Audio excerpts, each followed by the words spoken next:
Buongiorno, ben ritrovati, siamo in diretta, manca un minuto alle 12 e dunque subito il report di ieri dei contagi che parlava di 284 casi positivi nelle ultime 24 ore, quindi insomma un dato da tenere sotto controllo. E ad oggi le parole del ministro Speranza che dice: noi lavoriamo perché si evitino lockdown. È chiaro che monitoriamo con grandissima attenzione giorno per giorno. Oggi i numeri dell'Italia sono di gran lunga migliori rispetto a quello di altri paesi europei, ma questo non deve assolutamente farci stare tranquilli. Dobbiamo tenere altissimo il livello di attenzione, monitorare passo per passo e territorio per territorio, e adegueremo le misure di volta in volta. È quello appunto che dice oggi il ministro Speranza. Dunque vi presento subito il mio ospite, Fabio Crea di Fratelli d'Italia. Buongiorno. Buongiorno spettatori.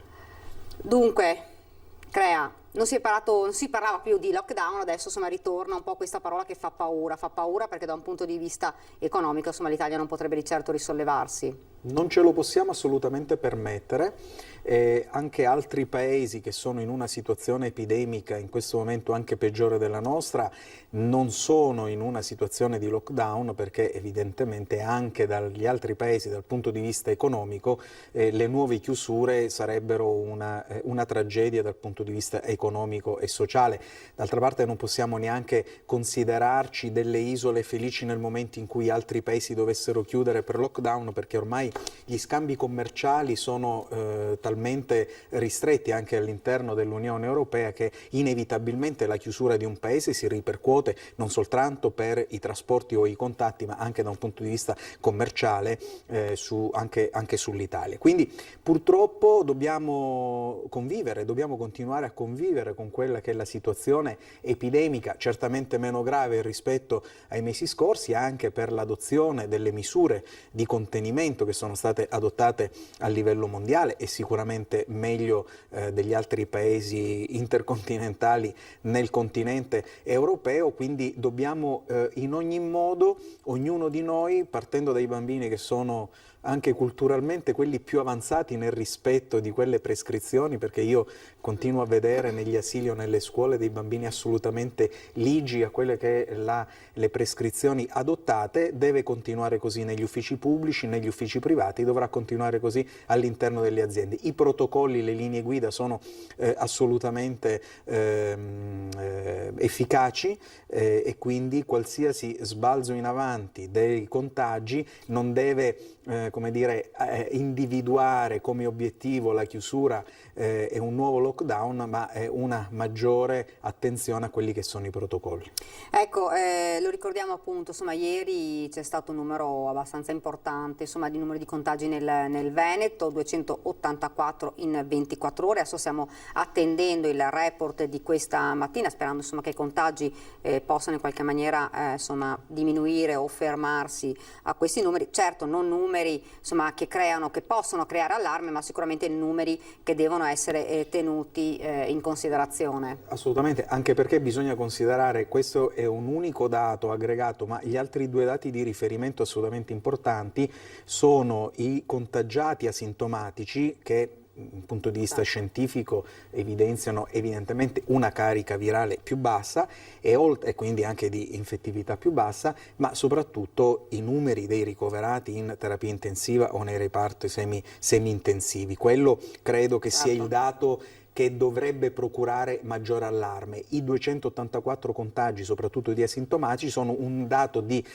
attenzione, ma non certamente quel dato che dovrà essere preso come punto di riferimento per eventuali chiusure. Ecco, fra l'altro, sempre il ministro Speranza oggi diceva, in alcune regioni, ovviamente anche nel Veneto, i test rapidi nelle scuole sono già partiti e l'auspicio è che nel giro di poco si possa partire dappertutto. Questo insomma è un nostro cavallo di battaglia. Dall'inizio, dai primi giorni di questa gravissima emergenza sanitaria, che il Veneto con il governatore, con l'assessore competente, si sono dimostrati assolutamente reattivi ed efficienti ed efficaci nella conduzione di questa battaglia importante, anche con l'adozione di determinate attività di natura preventiva che sono state, possiamo dire, antesignane rispetto a quello che poi è avvenuto in seguito. Quindi grande merito agli amministratori,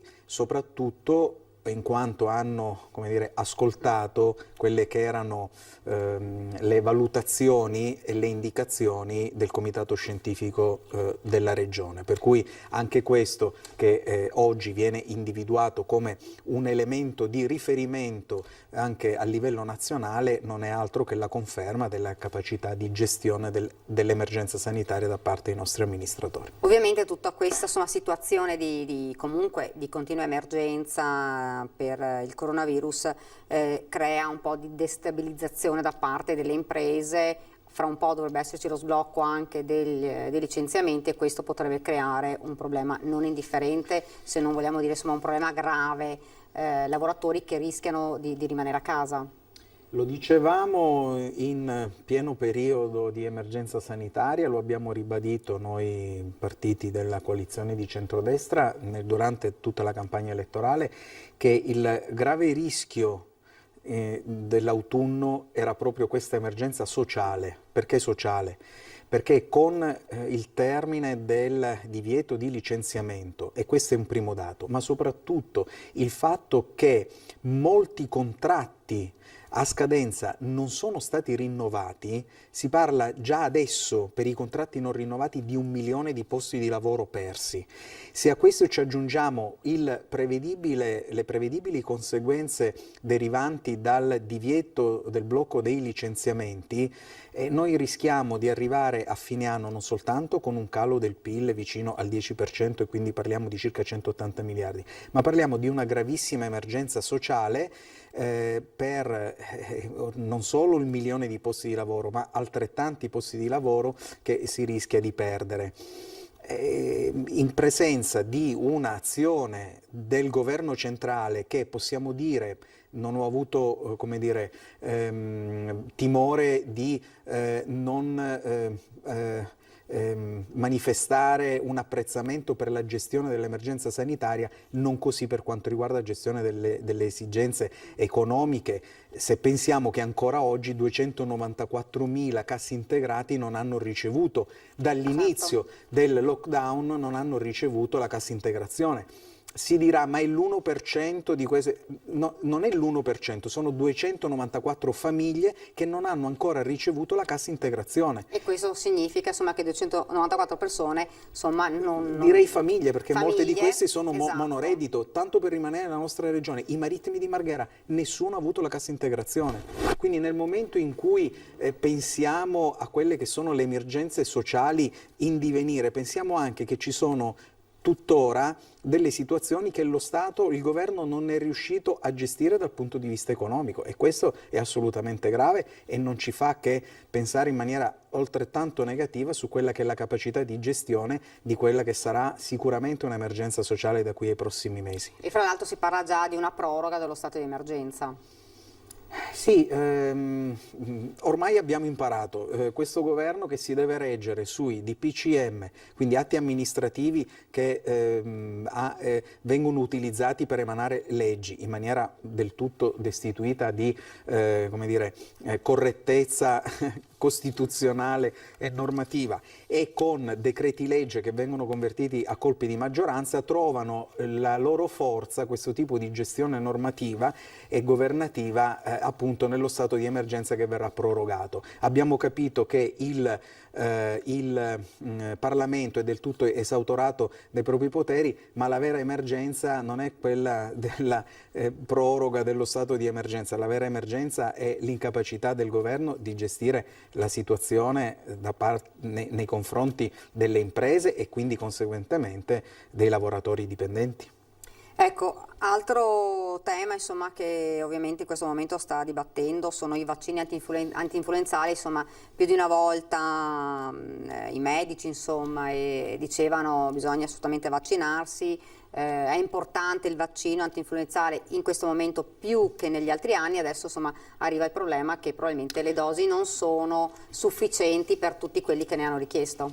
Sì, perché si è creata inevitabilmente una sorta di psicosi, per cui da una parte la psicosi da parte delle famiglie e dall'altra il rispetto delle rigide linee guida, soprattutto all'interno degli istituti scolastici, fanno sì che alla minima manifestazione di raffreddamento da parte del bambino, che è qualcosa di assolutamente connaturato non solo all'età ma anche al periodo, quello autunnale, che è sicuramente quello che espone maggiormente a episodi influenzali, determina la necessità di effettuare immediatamente il tampone ai bambini. L'ULSS Trevigiana, per rimanere nell'ambito territoriale che più mi compete, sta affrontando benissimo la situazione, per cui ho esperienza diretta del fatto che i bambini vengono sottoposti immediatamente al tampone e nel giro di qualche ora c'è il riscontro, per cui devo dire la combinazione tra rispetto delle prescrizioni e un po' di psicosi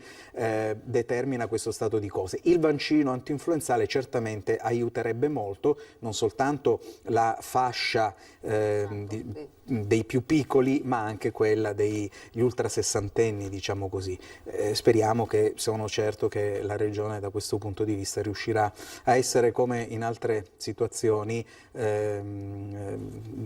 primaria rispetto perché, insomma, al resto dell'Italia. Anche perché insomma l'autunno è arrivato, si cominciano con i primi raffreddori e con la paura, insomma il rischio è che con poi le prime febbri, insomma i pronto soccorsi, gli ospedali, i medici di base vengono presi d'assalto, perché ovviamente la paura del coronavirus ovviamente è ancora presente, e quindi questo è uno dei problemi più grossi, insomma, non solo nel Trevigiano, non solo nel Veneto, ma penso in tutta Italia.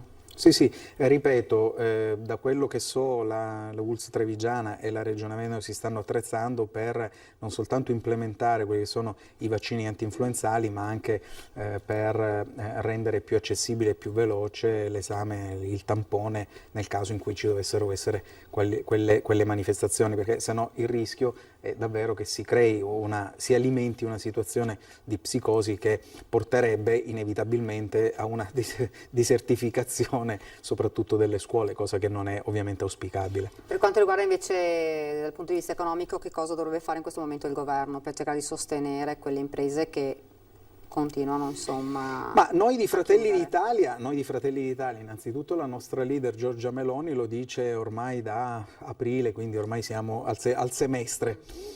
Doveva essere introdotto innanzitutto, visto che le imprese non vivono di sussidi, se non nel momento di maggiore emergenza economica e finanziaria, che era quella della totale chiusura della maggior parte delle aziende, ma devono necessariamente vivere della liquidità da rimettere in circolo per le esigenze produttive. Quello che era assolutamente necessario fare e che è ancora necessario fare è di creare un anno fiscale bianco, perché quello che è successo all'uscita del lockdown, e cioè a luglio e poi a settembre, è stato di una attività di esazione fiscale da parte del governo che è inaccettabile, perché si è chiesto i maggiori adempimenti erano 296 o qualcosa del genere, di cui 260 di versamenti, che venissero pagate imposte dirette, eccetera, e sulla base di quello che è il saldo del fatturato 2019 l'acconto 2020 che si parametra sul fatturato del 2019, che già si sa nel 2020 per la gran parte delle aziende e comunque delle partite IVA non poter essere sullo stesso livello. Quindi si è chiesto il saldo di un fatturato del 2019 in un momento di gravi crisi di liquidità e l'acconto del 2020 in relazione ad un fatturato del 2020 parametrato sul 2019 che si sapeva già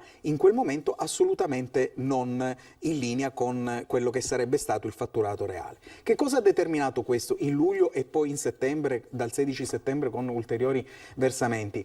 Ha creato ancora di più un sistema di erosione della liquidità delle aziende. Invece la proposta di Fratelli d'Italia era quella di creare un anno fiscale bianco, di rinviare il meccanismo fiscale di esazione al 2021, unificando il 2019 e il 2020. Questo avrebbe consentito di lasciare nelle aziende, in un momento di riprese, quindi in cui c'era la necessità di avere quella liquidità, quella forza per ripartire e per sostenersi e per pagare magari i dipendenti nel momento in cui avrebbero terminato gli accessi alla cassa integrazione, perché tra il 15 di ottobre e il 15 dicembre anche la cassa integrazione cesserà. Per cui c'era la necessità di mantenere vitale l'azienda, che poteva essere solamente attraverso le proprie risorse liquide. Questo non è stato fatto e questo noi speriamo che venga adottato da parte del governo. Ecco, nessuno ha la sfera magica ovviamente, però che cosa può accadere da qua ai prossimi mesi?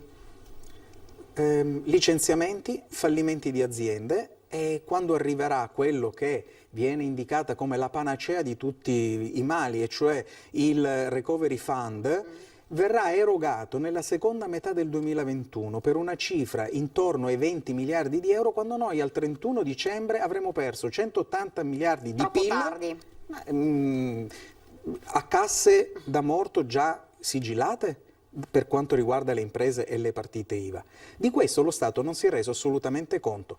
A vantaggio, nel momento in cui a maggio così trionfante il presidente Conte tornò da Bruxelles con la Coppa dei Campioni in mano, scendendo dall'aereo, non rendendosi conto che tutto ciò non ha avvantaggiato l'Italia, perché appunto la cadenza temporale dell'arrivo di 20 miliardi di Recovery Fund, la destinazione vincolata di questi dei Recovery Fund, che sono verso progetti del New Green Deal, adesso è tutto verde eccetera, utile, ma non è lo strumento di ripartenza immediata per le aziende, non rendendosi conto che tra le altre cose abbiamo concesso ai paesi cosiddetti frugali, che sono quei 5 paesi il cui numero di abitanti corrisponde al numero della Lombardia, il numero di abitanti della Lombardia, è stato concesso a questi paesi di non, i cosiddetti rebates, cioè di non versare quelli che sono i contributi che annualmente gli Stati membri pagano all'Europa per contribuire al bilancio europeo. Avessimo adottato lo stesso strumento per quanto riguarda l'Italia, già quella cifra oscillante tra i 17 e i 18 miliardi di euro che ogni anno l'Italia dà all'Europa, avremmo potuto tenerci queste risorse, non chiedendo nel Recovery Fund dei soldi che comunque costituiscono per l'Italia un debito che andrà ripagato.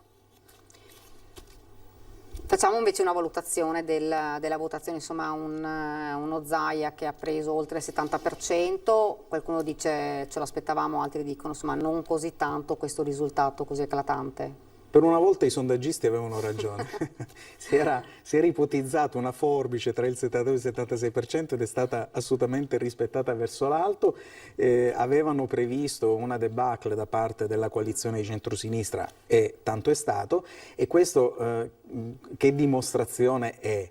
Dimostra due cose sostanzialmente. La prima è una evidente conferma da parte dell'elettorato il consenso nei confronti di questa amministrazione di centrodestra, che ha ben governato, e non soltanto nell'ultimo semestre ma direi negli ultimi anni, perché il consenso non si realizza solamente negli ultimi 4-6 mesi, anche perché i sondaggi anche prima del lockdown davano alla coalizione di centrosinistra e il presidente Zaia molto avanti rispetto a quella che era l'ipotetica coalizione di centrosinistra. Questo è il primo dato.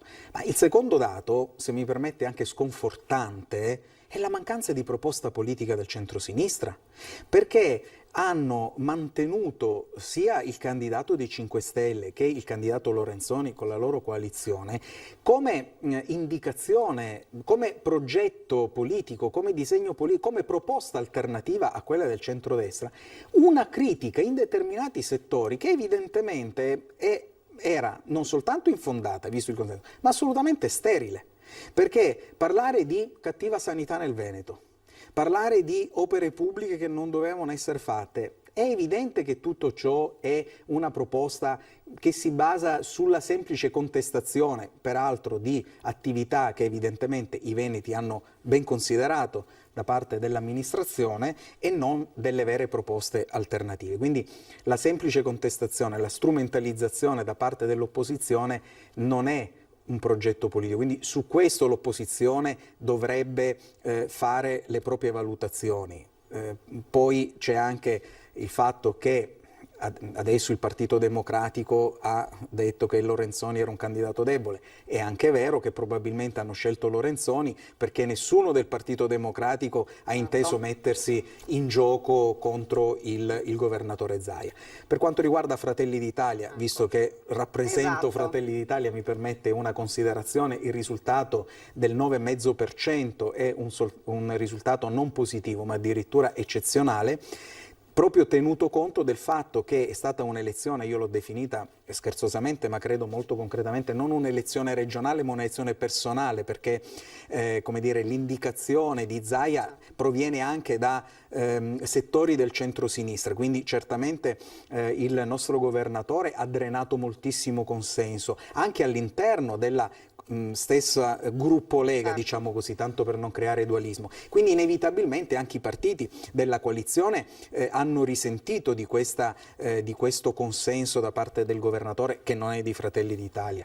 E quindi quel 9,5%, considerato soprattutto che nel 2015 il dato regionale di Fratelli d'Italia era il 2,6% con un solo consigliere, ci fa dire che abbiamo quadruplicato il consenso in regione, e alla luce di quello che è il momento storico-politico del massimo splendore del nostro governatore, ritengo che sia un risultato eccezionale, avendo portato in regione 5 nostri consiglieri.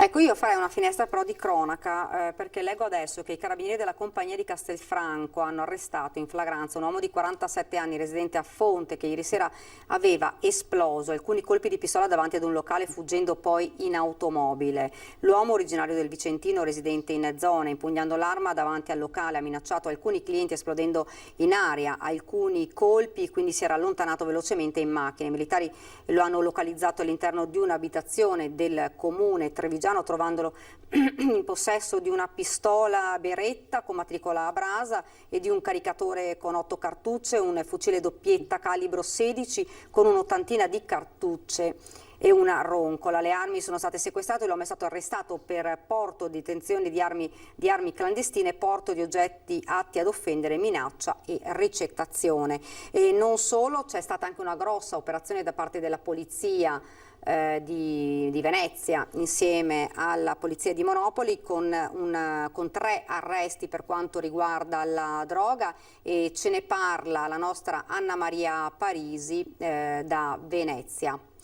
Sentiamola. Sì, buongiorno da Venezia, dove sono stati arrestati 3 pregiudicati dalla polizia per violenza privata, lesioni e spaccio di droga.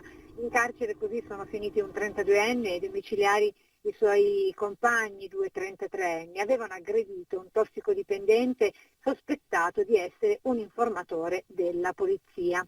L'indagine, dal nome Bad Stone, sasso cattivo, dal gergo usato dagli spacciatori che chiamano sasso il pezzo di droga compattato, e anche per la pessima qualità della droga così bad che veniva venduta. L'indagine, coadiuvata con la polizia di Monopoli in Puglia, è partita a gennaio dopo un caso di overdose. In totale sono 8 le persone indagate, tra le quali una donna. I fatti contestati fanno riferimento al periodo compreso tra il 2017 e il corrente 2020. Appunto, gli investigatori hanno cominciato a seguire alcuni tossicodipendenti che spacciavano eroina, cocaina e cannabinoidi acquistati in altre città, identificando così l'autore della cessione delle dosi di eroina che avevano causato l'overdose del ragazzo, che poi ha fornito nomi e cognomi alla polizia di Venezia dopo essere stato salvato dai medici che sono riusciti a farlo uscire dal coma. Le indagini hanno accertato anche che in alcuni casi lo stupefacente spacciato come eroina era in realtà una droga ottenuta con residui di cocaina. Gli accertamenti della polizia hanno documentato furti e rapine commessi dagli indagati, cui proventi servivano per assicurarsi il denaro necessario per gli approvvigionamenti di droga. Da Venezia per il momento è tutto, la linea può tornare allo studio. Grazie davvero, grazie ad Anna Maria e buon lavoro. Torniamo a parlare invece di politica con Fabio Crea. Dunque parlavamo della votazione, parliamo di Forza Italia, di Fratelli d'Italia. Che cosa manca secondo te per ampliare il consenso? Ma allora, la prosecuzione di quello che è l'intuizione e il progetto politico di Giorgia Meloni. È stata nominata presidente del gruppo conservatori e riformisti europeo, prima donna italiana a guidare un gruppo europeo, di un partito politico europeo, e questa sua progressione politica, anche rappresentativa all'interno del gruppo europeo, nasce 2 anni fa, quando ha ritenuto di entrare nel Partito Conservatori Europei, ma soprattutto nel momento in cui ha ritenuto che la vera novità, il vero progetto politico del centrodestra dovesse essere quello di conglobare all'interno di Fratelli d'Italia le varie destre, e quindi non soltanto quella storica, radicata, quello che costituisce il nucleo centrale del partito di Fratelli d'Italia, cioè la destra sociale, ma anche la destra liberale, la destra moderata, la destra conservatrice, tutte quelle pensieri politici e quelle ideologie che una volta erano rappresentate in maniera più diffusa all'interno di un altro partito del centrodestra, che è Forza Italia, che oggi, anzi ormai da qualche anno, vive una gravissima crisi di identità. Se pensiamo, dicevo prima, della quadruplicazione del consenso di Fratelli d'Italia dal 2015 ad oggi, 2,6% al 9,5%. Se confrontiamo il parallelismo per quanto riguarda Forza Italia, che nel 2015 viaggiava circa il 6% e oggi si ritrova a 2,5 o 3% a livello regionale, si riesce a comprendere quello che è una sorta di legge dei vasi comunicanti, cioè quel centrodestra che una volta trovava casa e riferimento politico e ideologico in Forza Italia, oggi, grazie all'ingresso di alcuni dirigenti, ex dirigenti di Forza Italia nel partito di Giorgia Meloni, e le politiche di Fratelli d'Italia, così come indicate dalla nostra Presidente, sono quello strumento attraverso cui conglobare non soltanto le diverse destre all'interno di un partito unitario, quello del centrodestra alternativo alla Lega, che anche la forza del consenso che abbiamo trovato sul territorio anche regionale. Quindi l'implementazione di una politica di aggregazione di tutte quelle aree politiche del centrodestra che una volta si rispecchiavano ed erano contenuti all'interno di un altro partito, e cioè di Forza Italia. Questo è lo strumento di crescita, non soltanto nella Regione Veneto, ma a livello nazionale, dove i sondaggi e i risultati nelle altre regioni, come per esempio nelle Marche, dove c'era il candidato di Fratelli d'Italia che ha avuto non soltanto vittoria ma un grande risultato personale e di partito, testimoniano. I prossimi passi quindi di Fratelli d'Italia? Ma adesso dipenderà tutto innanzitutto dalla nomina degli assessori in regione, perché da questo poi dipenderanno eventuali in tutte le province del Veneto, quantomeno quelle che hanno avuto la rappresentanza dei consiglieri, quindi Verona, Vicenza, Padova, Venezia e Treviso, un eventuale scalare da parte dei non eletti, e poi sicuramente il coordinamento regionale in accordo con Donzelli, che è l'onorevole Donzelli, il responsabile dell'organizzazione nazionale, metterà le basi per ritornare a quel lavoro post campagna elettorale sui territori, iniziando non soltanto ai coordinamenti regionali ma soprattutto provinciali e alle attività dei circoli, che è il modo per far crescere un partito, cioè il radicamento territoriale. Per chi diceva, insomma, bisogna aspettare i 5 anni, ultimo mandato di Zaia del PD, insomma, per cercare di riprendere la regione, lei che cosa risponde? Che il centro-sinistra non governa la regione Veneto credo da 25 anni, non lo so, quindi è evidente che l'elettorato, i veneti sono tendenzialmente un elettorato di centrodestra, che hanno trovato sempre conferma delle loro richieste nelle amministrazioni di centrodestra, quindi se non ci sarà più Zaia fra 5 anni ci sarà certamente un rappresentante della coalizione di centrodestra altrettanto forte, altrettanto credibile, che non avrà problemi nel confermare la guida della regione. Quindi secondo lei il PD non potrà mangiare un po' di terreno rispetto a prima? Ma ritengo di no, soprattutto se consideriamo quelle che sono le loro proposte politiche, che sono una semplice contestazione e non un vero progetto politico.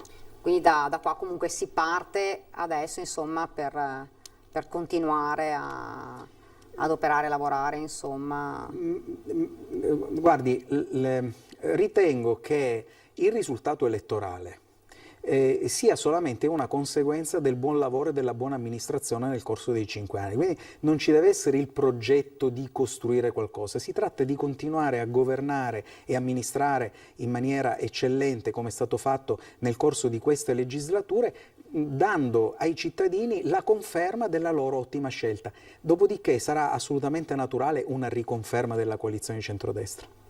Grazie, vedo che c'è la pubblicità, quindi ringrazio il nostro ospite per essere stato con noi, io quindi vi do la pubblicità, torniamo fra qualche minuto.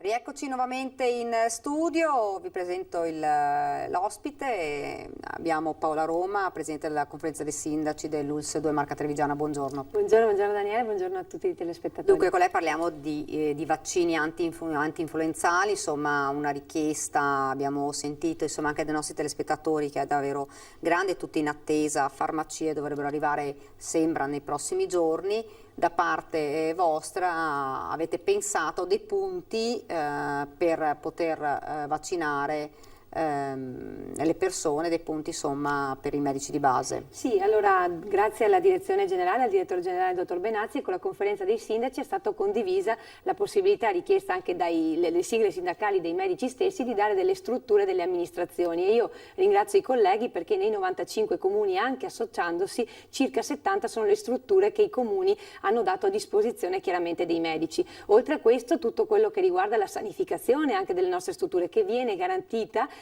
da parte delle amministrazioni proprio per andare incontro ai cittadini e andare incontro proprio ad evitare gli assembramenti di persone. In più tutta la parte che riguarda anche la sicurezza, e quindi con l'attivazione dei COC e quindi dei volontari da poter mettere in queste strutture per poter garantire in sicurezza l'accesso delle persone, il tutto proprio per essere vicini ai nostri cittadini. E la parte diciamo invece per quanto riguarda poi la raccolta dei rifiuti rispetto a quanto utilizzato per le vaccinazioni, la disponibilità piena dell'azienda sanitaria, come anche delineato nella conferenza dei sindaci che abbiamo avuto ieri. Quindi diciamo veramente una stretta collaborazione tra comuni, conferenza dei sindaci e azienda sanitaria proprio per aiutare i nostri cittadini in questo rapporto di collaborazione con i medici di base. Anche per ricordiamo che la richiesta del vaccino rispetto agli altri anni ovviamente quest'anno è maggiore, un po' anche perché insomma la stessa ASL aveva lanciato l'appello, l'importanza di vaccinarsi in questo momento, quest'anno, di fare il vaccino anti-influenzale rispetto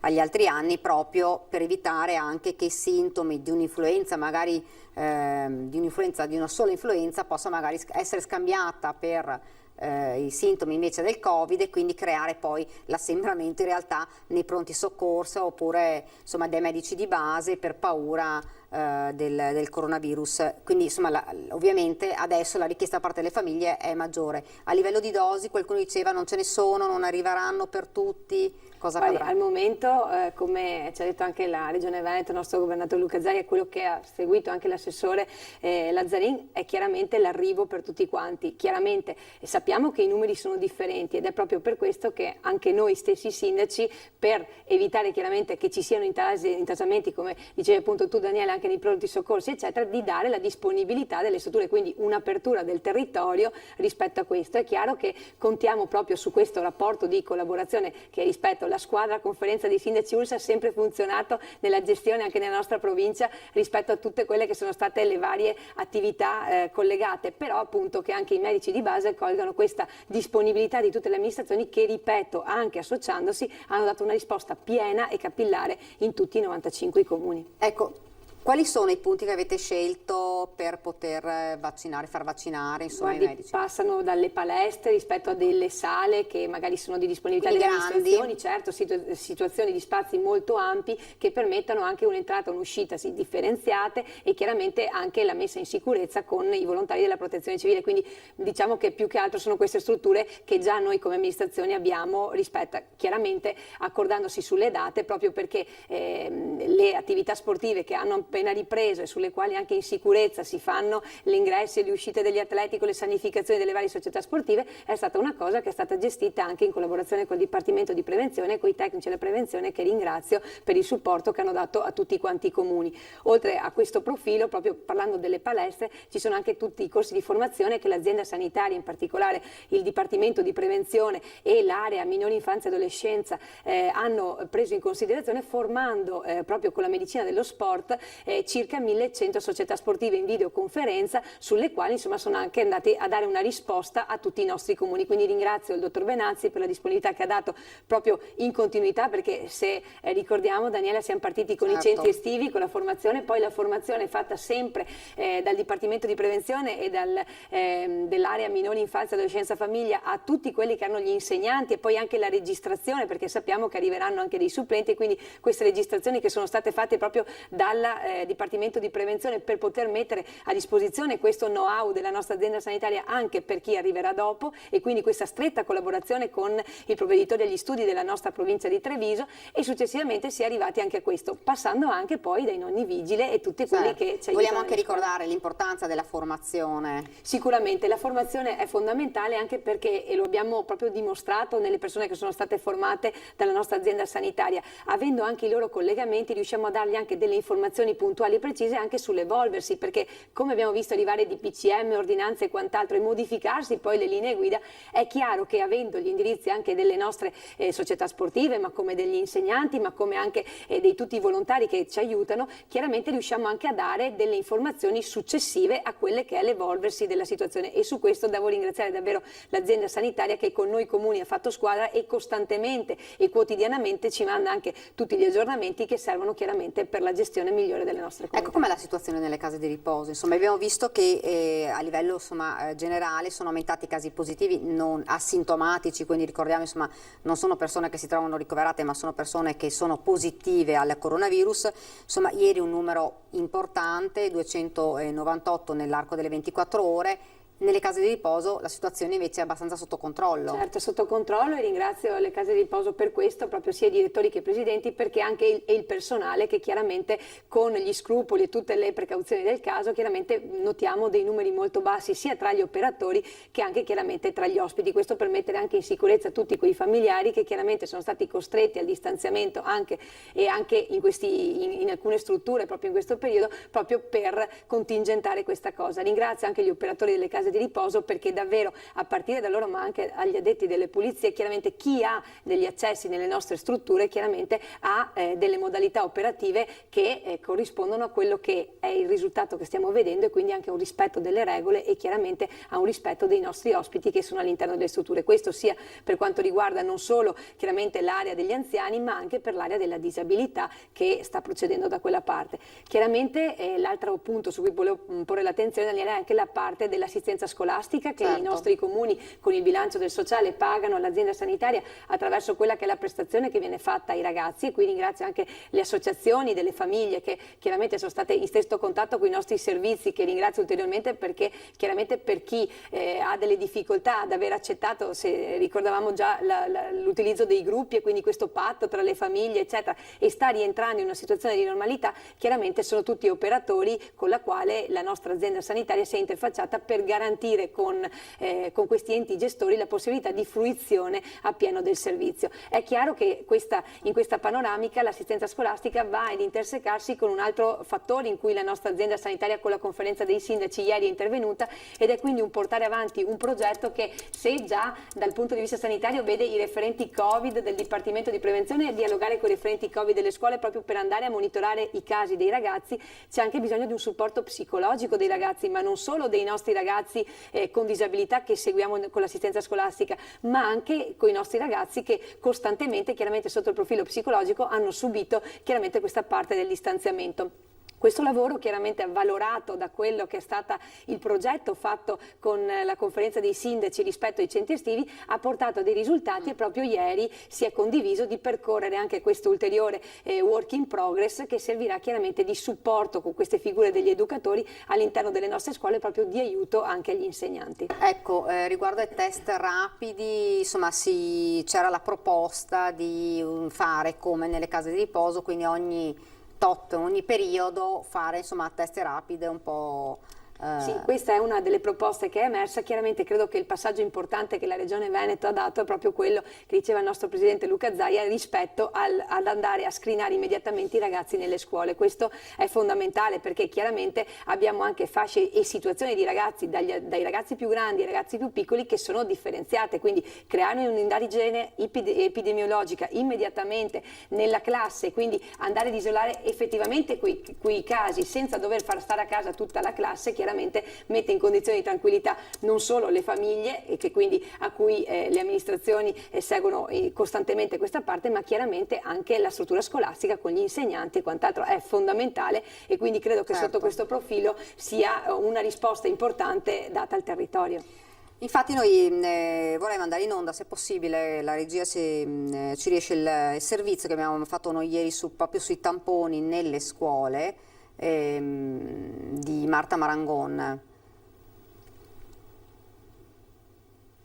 Credo che per noi sia una notizia estremamente importante, perché allo stato attuale, quando veniva confermato un caso di positività all'interno di una classe, tutta la classe veniva messa in quarantena e anche i docenti. Test rapidi in classe per scoprire i positivi al Covid nel giro di un quarto d'ora. Dopo l'ok del Comitato Tecnico Scientifico, il Ministero della Salute ha dato il via libera al tampone rapido antigenico, uno strumento atteso con impazienza dalle scuole, dove ad oggi la presenza di uno studente positivo costringe l'intera classe ed il corpo docente alla quarantena, con tutte le conseguenze che ciò comporta sia per la didattica che per le famiglie. In questa maniera mi è parso di capire che l'intervento direttamente a scuola da parte delle autorità sanitarie permetterà di identificare i casi veramente positivi che staranno in quarantena, il resto della classe continua e quindi riusciamo a portare avanti sicuramente l'attività scolastica in un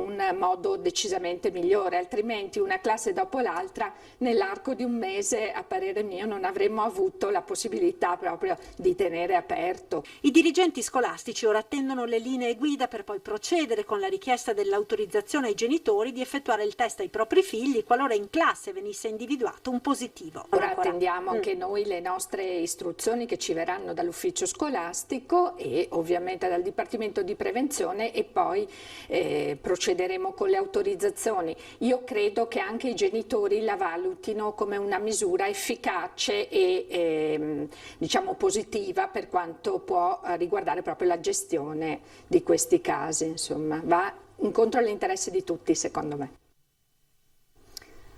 Dunque, linee guida che ci diceva stanno arrivando. Sì, sicuramente da parte del Dipartimento di Prevenzione, la dottoressa Russo della Regione Veneto, per quanto riguarda le modalità appunto operative, e sicuramente questo è fondamentale, quindi una grandissima risposta che viene data proprio per evitare appunto questa situazione in cui poi ci sia tutta la classe a casa, e quindi con i successivi risvolti per le famiglie, sulle quali insomma chiaramente arrivano poi i problemi successivamente per la gestione dei ragazzi. E dovrei avere in collegamento, ecco la vedo, la nostra Gabriella Basso da Vicenza, riguardo alcuni ordini che sono stati trovati in un parco del Vicentino. Gabriella. Sì, buongiorno a te Daniele, buongiorno ai telespettatori di Antenna 3. Come dicevi tu, questi un paio di mesi che stanno ritrovando in questo parco della Pace degli ordini bellici, il Parco della Pace che è in fase di realizzazione e che era stato bonificato, spesi circa 1.700.000 euro per la sua bonifica, ma invece continuano ad essere ritrovati questi ordigni, e ovviamente questo significa problemi anche proprio per lo stesso cantiere e soprattutto i soldi che sono stati spesi. A questo punto il sindaco ha chiesto al genio civile le motivazioni sono ormai ancora, nonostante la bonifica, siano stati ritrovati gli ordigni, ed è effettivamente da parte dello stesso genio civile la risposta è che effettivamente è una cosa alquanto anomala. Di fatto però significa che forse la bonifica non è stata fatta in maniera adeguata e quindi probabilmente si sta procedendo già adesso, 400.000 euro sono già stati messi dal comune per proseguire questa bonifica man mano che vengono ritrovati gli ordigni. Ce ne sono 54 ancora che devono essere fatti brillare. Il sindaco ha chiesto che siano fatti brillare lì allo stesso Parco della Pace, senza però in qualche modo andare a interferire con il cantiere che sta, come vedete nelle immagini, procedendo il suo lavoro. E fra l'altro, cambiando argomento per un attimo, insomma, sono partite le ordinanze anti-smog, lì nel Vicentino come sta andando? Allora, oggi è la giornata in cui diciamo tutti quelli che sono i comuni che fanno parte del bacino della Padania, del nostro territorio praticamente, sono partite le misure proprio per contenere lo smog come ogni anno ad ottobre. Quest'anno si è dovuto prevedere anche il blocco degli Euro 4 e degli Euro 5 ed invece proprio per la situazione che si sta vivendo, il Covid e l'effetto del Covid anche da un punto di vista economico, si è deciso di mantenere quelle che sono sia le deroghe che i limiti già dell'anno scorso, salvo ovviamente alle deroghe in più che sono quelle relative magari a chi deve farsi magari il tampone proprio perché può essere positivo il Covid e quindi ha bisogno di spostarsi e la macchina non è ovviamente di quelle più moderne. Certo è che da parte della provincia, del comune di Padova, del comune di Vicenza, la richiesta è di investire più sui bandi relativi alla modernizzazione delle caldaie che risultano essere quelle che maggiormente sono inquinanti e tante abitazioni hanno ancora caldaie vecchie. Gabriele, un'ultima domanda, ne parlavamo adesso con l'ospite, con la Paola Roma, riguardo ai test rapidi nelle scuole, e lì com'è insomma, il clima, cosa pensano? Allora, per quanto riguarda i test rapidi nelle scuole, possiamo dire che a Vicenza, bene o male, l'USL 8 le sta già effettuando questi test rapidi, inteso il test quello solo con il tampone sul naso, per intenderci. Vengono già effettuati. La questione è però legata più che altro al fatto che se i ragazzi sono risultati quelli, i compagni diciamo del positivo, fanno il tampone veloce e risulta negativo, capire se possono rimanere in classe o se invece devono fare comunque la quarantena come viene invece adesso. Per quanto riguarda diciamo, il sentore delle mamme, dei genitori, c'è paura comunque. Il fatto che il tampone veloce sia affidabile sì, ma non al 100%, gli lascia comunque dubbi. È chiaro che la soluzione è un successivo tampone e qui ovviamente ritorna il problema di gestire tutto questo enorme volume poi di tamponi. Grazie davvero Gabriella, grazie, buon lavoro. Grazie a voi, buon lavoro. Grazie. C'è preoccupazione ovviamente, Paola, da parte insomma, delle mamme? Sì, sicuramente, perché è chiaro che nel momento in cui il ragazzo ha un contatto magari con quello che viene bloccato perché è ritenuto positivo in attesa di avere l'esito, chiaramente c'è apprensione. Però c'è anche da dire, Daniela, che durante il periodo in cui abbiamo fatto i centri estivi non abbiamo avuto situazioni, quindi questa cosa qua diciamo va chiaramente presa anche con le dovute cautele, dicendo insomma era anche un periodo diverso perché era durante l'estate, però è chiaro che sulla base di questo anche noi siamo andati a fare dei ragionamenti chiaramente per capire questa situazione. È vero che però bisogna ringraziare il Dipartimento di Prevenzione perché, come si diceva prima, per il numero di tamponi che vengono fatti ed effettuati effettivamente nei punti in cui anche nella divisione oraria sia con i ragazzi fino ai 18 anni e poi successivamente con la disponibilità data il sabato e domenica anche dalle altre parti per uno stop anche rispetto a questa parte della suddivisione tra minori e maggiorenni, credo che sia stato fondamentale tutto il lavoro che c'è alla base, quindi ringrazierei i nostri operatori, le assistenti sanitarie che sono veramente al lavoro da quando siamo partiti con questa cosa dei tamponi, se ci ricordavamo ancora lì alla Madonnina tutta quella poi che è stata l'attività, quindi abbiamo iniziato ad imparare bene anche noi tutti i vari servizi del Dipartimento di Prevenzione che compongono l'azienda sanitaria, quindi davvero un lavoro che è fondamentale, ma è fondamentale anche la disponibilità data appunto nei vari comuni anche per la possibilità di dare delle aree come queste che stiamo vedendo adesso e quelle che si insinueranno anche negli altri due distretti sia per Conegliano che per l'altra zona, perché l'Asolano è già partito con l'altro punto in più, ma anche per Conegliano lo spostamento e poi l'altra parte nello Pitergino Mottense è fondamentale perché chiaramente questo significa dare anche più agevolmente una risposta e su questa base dico veramente le amministrazioni, e lo ribadisco, si è fatto veramente squadra per risolvere cose che vanno al di là di tutto, nel senso che non ci si è fermati al singolo problema ma si è sviscerato tutto quanto e quando c'è un problema si trovano solo soluzioni e non ci si blocca davanti al problema. Ecco, uno dei problemi insomma, che si è creato dall'inizio della scuola, soprattutto io parlo dei bambini ovviamente più piccoli, è che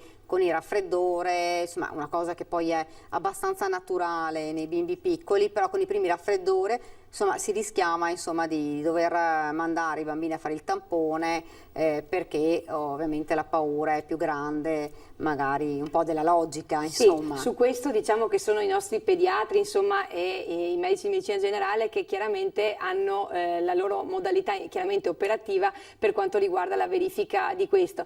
È chiaro che molte sono state anche le modalità anche instaurate da parte delle scuole con, se ci ricordiamo dall'inizio, gli accessi differenziati per evitare l'assembramento, poi cosa che non era prevista ovviamente alle linee guida, la misurazione della temperatura per quanto riguarda le scuole pubbliche, quindi sotto questo profilo anche alcune scuole hanno adottato diversi altri tipi di accorgimenti proprio per limitare e cercare di intervenire sotto questo profilo. Importanti sono state chiaramente le linee guida della Regione Veneto, quelle fatte assieme alla FISM per quello che riguarda invece le strutture proprio delle paritarie e le strutture proprio dell'infanzia rispetto a questo intervento. Credo che il rapporto anche di squadra avuto con l'ufficio scolastico provinciale ma anche regionale e anche la collaborazione dei dirigenti scolastici abbiano messo anche, se ci ricordiamo, dai problemi già di edilizia che riguardavano l'arrivo dei banchi piuttosto che la strutturazione diversa delle classi, le modalità Stiamo vedendo operative. infatti le immagini. Sì, chiaramente questi sono interventi e modalità, proprio i nostri operatori li abbiamo visti impegnati nel campo, ripeto, vedere queste immagini mi riporta alla mente quello che invece era la Madonnina all'inizio, se ti ricordi, quando arrivavano proprio le auto, e quindi veramente questo personale, gli assistenti sanitari sono state fondamentali, ma tutto il Dipartimento di Prevenzione, e davvero continuo a dire la risposta ai quesiti dei sindaci vengono date veramente in tempo reale dalla nostra direzione generale, quindi dall'azienda sanitaria, e li ringrazio da tutti quanti, c'è stata la massima collaborazione, massima apertura, anche, ripeto, guardando i ragazzi giovani che vediamo le immagini, anche da parte della formazione proprio dei referenti Covid del Dipartimento. Quei referenti Covid delle scuole sono stati interessantissimi, quelle videoconferenze fatte proprio in collaborazione con la dottoressa Sardella e quindi i suoi collaboratori proprio del provveditore agli studi nostro provinciale, proprio per mettere anche in tranquillità e dare un volto a quelli che sono scritti anche in una carta con i nomi dei loro referenti. Quindi sicuramente sotto questo profilo il lavoro di squadra c'è stato, ed è stato anche importante vedere che le stesse persone che ti rispondono alle cose sono poi quelli che ti danno proprio le linee, le modalità operative spicciole su cui intervenire, partendo chiaramente da regole che sono già state messe nero su bianco sia da parte della Regione che anche da parte del Ministero. Questo credo che abbia dato anche più tranquillità e forza anche a noi come sindaci nell'affrontare man mano quelle che sono insomma le sfide che arrivano. È chiaro che il peso lavorativo che ha subito tutto il personale sanitario è importante e su questo insomma è di indiscusso e di indubbia valutazione da parte di tutti noi, perché è chiaro che per dare risposte, anche parliamo di Treviso, anche ai 1000 accessi al giorno, non possiamo dimenticare quello che non solo abbiamo vissuto prima ma che stiamo continuando anche a vivere adesso. Ecco, sul fronte invece del mondo della disabilità. Allora, sul fronte del mondo della disabilità chiaramente stiamo, grazie anche alle associazioni appunto e alla direzione dei servizi sociali e ai nostri referenti dei servizi, portando avanti quelle che erano le linee rispetto ai nostri CEOD, rispetto a quelle che erano le attività di implementazione. Stiamo anche facendo come conferenza dei sindaci, sulla base di quanto ci è stato disposto da parte della Regione Veneto del piano straordinario di zona, anche i vari punti della situazione che riguardano l'area anziane piuttosto che minori, piuttosto che disabili, e su questo sarà appunto questo piano straordinario di zona che ci porterà poi nel 2021 a un piano che avrà una visione un po' più triennale della cosa, e chiaramente non poteva essere altro che questo, proprio perché ci troviamo in un'emergenza che è particolare. Sotto questo profilo sarà poi importante quelle che verranno a delinearsi da parte della Regione Veneto, anche le varie valutazioni rispetto alle modifiche delle IPAB, e sulle quali chiaramente un po' siamo tutti quanti a guardare nei nostri territori quelli che saranno poi gli interventi sotto questo profilo. Quindi anche nella programmazione sia delle impegnative piuttosto che delle valutazioni che dovremo fare anche come comitati sindaci, ma poi anche insieme come conferenza, diventa fondamentale questo. Punto importante sarà anche quello del piano triennale, con il finanziamento che ci ha dato la Regione Veneto non solo all'azienda US2 ma a tutte le aziende sanitarie del Veneto per quanto riguarda la tossicodipendenza, e quindi anche l'area tutta delle dipendenze. Questo è fondamentale perché stanno permettendo alle nostre amministrazioni di metterci in contatto proprio proprio con la direzione del Dipartimento per tutta la fase di prevenzione, quindi proporre dei progetti, e dall'altra parte abbiamo anche accolto la Prefettura che nella fase appunto di repressione chiaramente vuole essere inserita assieme a noi amministrazioni in questo tavolo proprio per fare un lavoro di concerto, proprio perché la fascia di età che adesso va a interessare sono anche soggetti che sono anche al di sotto, quindi ragazzi che frequentano le medie, quindi dai 12 ai 16 anni. Ecco, i centri diurni in alcune zone sono ancora bloccati, esatto, quindi non sono ancora, non è ancora dicevano appunto, alcune famiglie dicevano insomma se riaprissero questo potrebbe dare insomma un punto. Sì, qui alcune strutture lo stanno già facendo, altre invece sono un po' bloccate sotto questo profilo. È chiaro che interviene in certi casi l'assistenza domiciliare che diamo noi come comuni, ma anche l'assistenza domiciliare integrata che è quella che dà l'azienda sanitaria.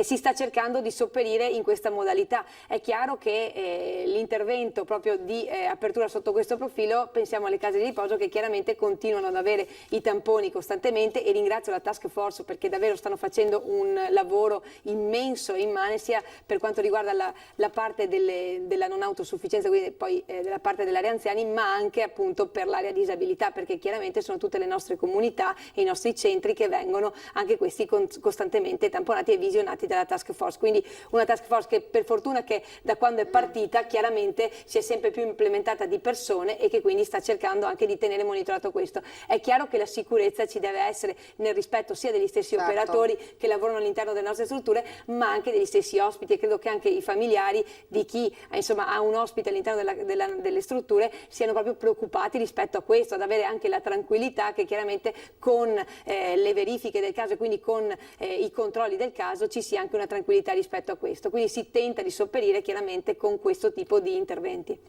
Ovviamente insomma l'importanza, lo vogliamo ricordare, l'importanza della collaborazione tra i comuni e l'ASL insomma in questo momento di emergenza. Sicuramente. È stata, guarda, siamo partiti Daniela veramente con una chat nella quale, io continuo a dirlo, continuiamo ad avere aggiornamenti giorno per giorno, e davvero è stata fatta una squadra di tutti quanti i sindaci assieme con l'azienda sanitaria, ed questo credo che sia stato fondamentale per dare risposte in tempo reale, perché magari un dubbio di un comune magari più grande rispetto anche ai nostri può portare anche dei benefici ai comuni più piccoli, ed aver avuto veramente il direttore generale sempre a disposizione, ma poi posso citare la prefettura, i vari servizi, dalla direzione sanitaria, direzione servizi sociali, ma il dipartimento di prevenzione sempre pronti per darci delle risposte, è stato fondamentale.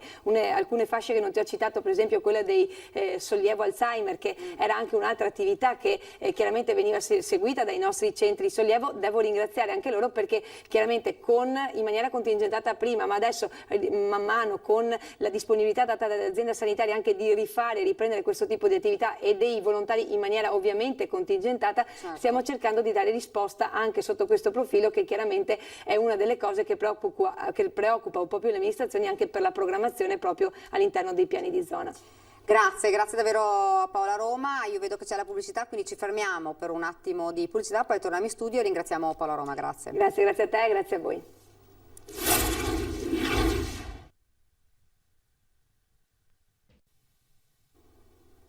Rieccoci nuovamente in studio ed ora continuiamo la diretta parlando anche di cronaca, perché c'è stato un incidente stradale intorno alle 10 di questa mattina lungo la Ponte Bana sul ponte della Priula, a scontrarsi frontalmente una betoniera della Beton Piave e un'utilitaria. A provocare l'incidente sarebbe stato un improvviso malore del conducente del veicolo, un anziano che si trovava a bordo con un'altra persona. La vettura guidata dall'uomo, un Opel Corsa grigia che era diretta verso Nervesa, invaso l'opposta corsia di marcia, e lo scontro è stato inevitabile. Intervenuti sul posto medico e infermieri del SUME 118 con ambulanza, automedica ed elicottero. Il bilancio per ora parla di un ferito, il conducente appunto, le cui condizioni non sono fortunatamente gravi, lo vediamo ora dalle immagini. Il traffico lungo la Ponte Bana è completamente paralizzato in seguito appunto a questo sinistro. Per garantire i soccorsi sono intervenuti anche i vigili del fuoco di Conegliano e Treviso, che hanno dovuto estrarre dalle lamiere dell'auto per le persone a bordo, oltre alla polizia stradale e per i rilievi di legge la polizia locale che sta deviando il traffico in zona. Il consiglio ovviamente è quello di percorrere percorsi alternativi. Ed ora invece ci spostiamo nel Veronese perché un monopattino a tutta velocità in una strada provinciale di notte nei pressi di Bussolengo, violando tutta una serie di norme della strada e contro ogni prudenza, mettendo oltretutto a rischio la sua vita e quelli di tutti coloro che incrociavano questo giovane senza casco. Il piccolo mezzo evidentemente era truccato perché non dovrebbe superare i 25 km/h, come invece è accaduto. Lo vediamo in un video e sentiamo anche le parole di questo conducente che vede appunto sfrecciare questo monopattino. Vediamo quindi il video. Non ci credo.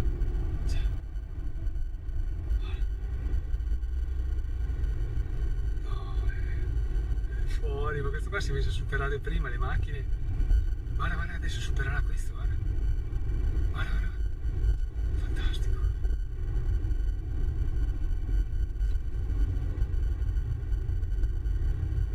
Minimo comincia a superare anche questo. 82 all'ora, 83. Guarda. Sì, fantastico, prima ha superato tutti al buio. No, è allucinante, una roba del genere. No, è fuori. Dove stiamo andando a finire? Non ho idea.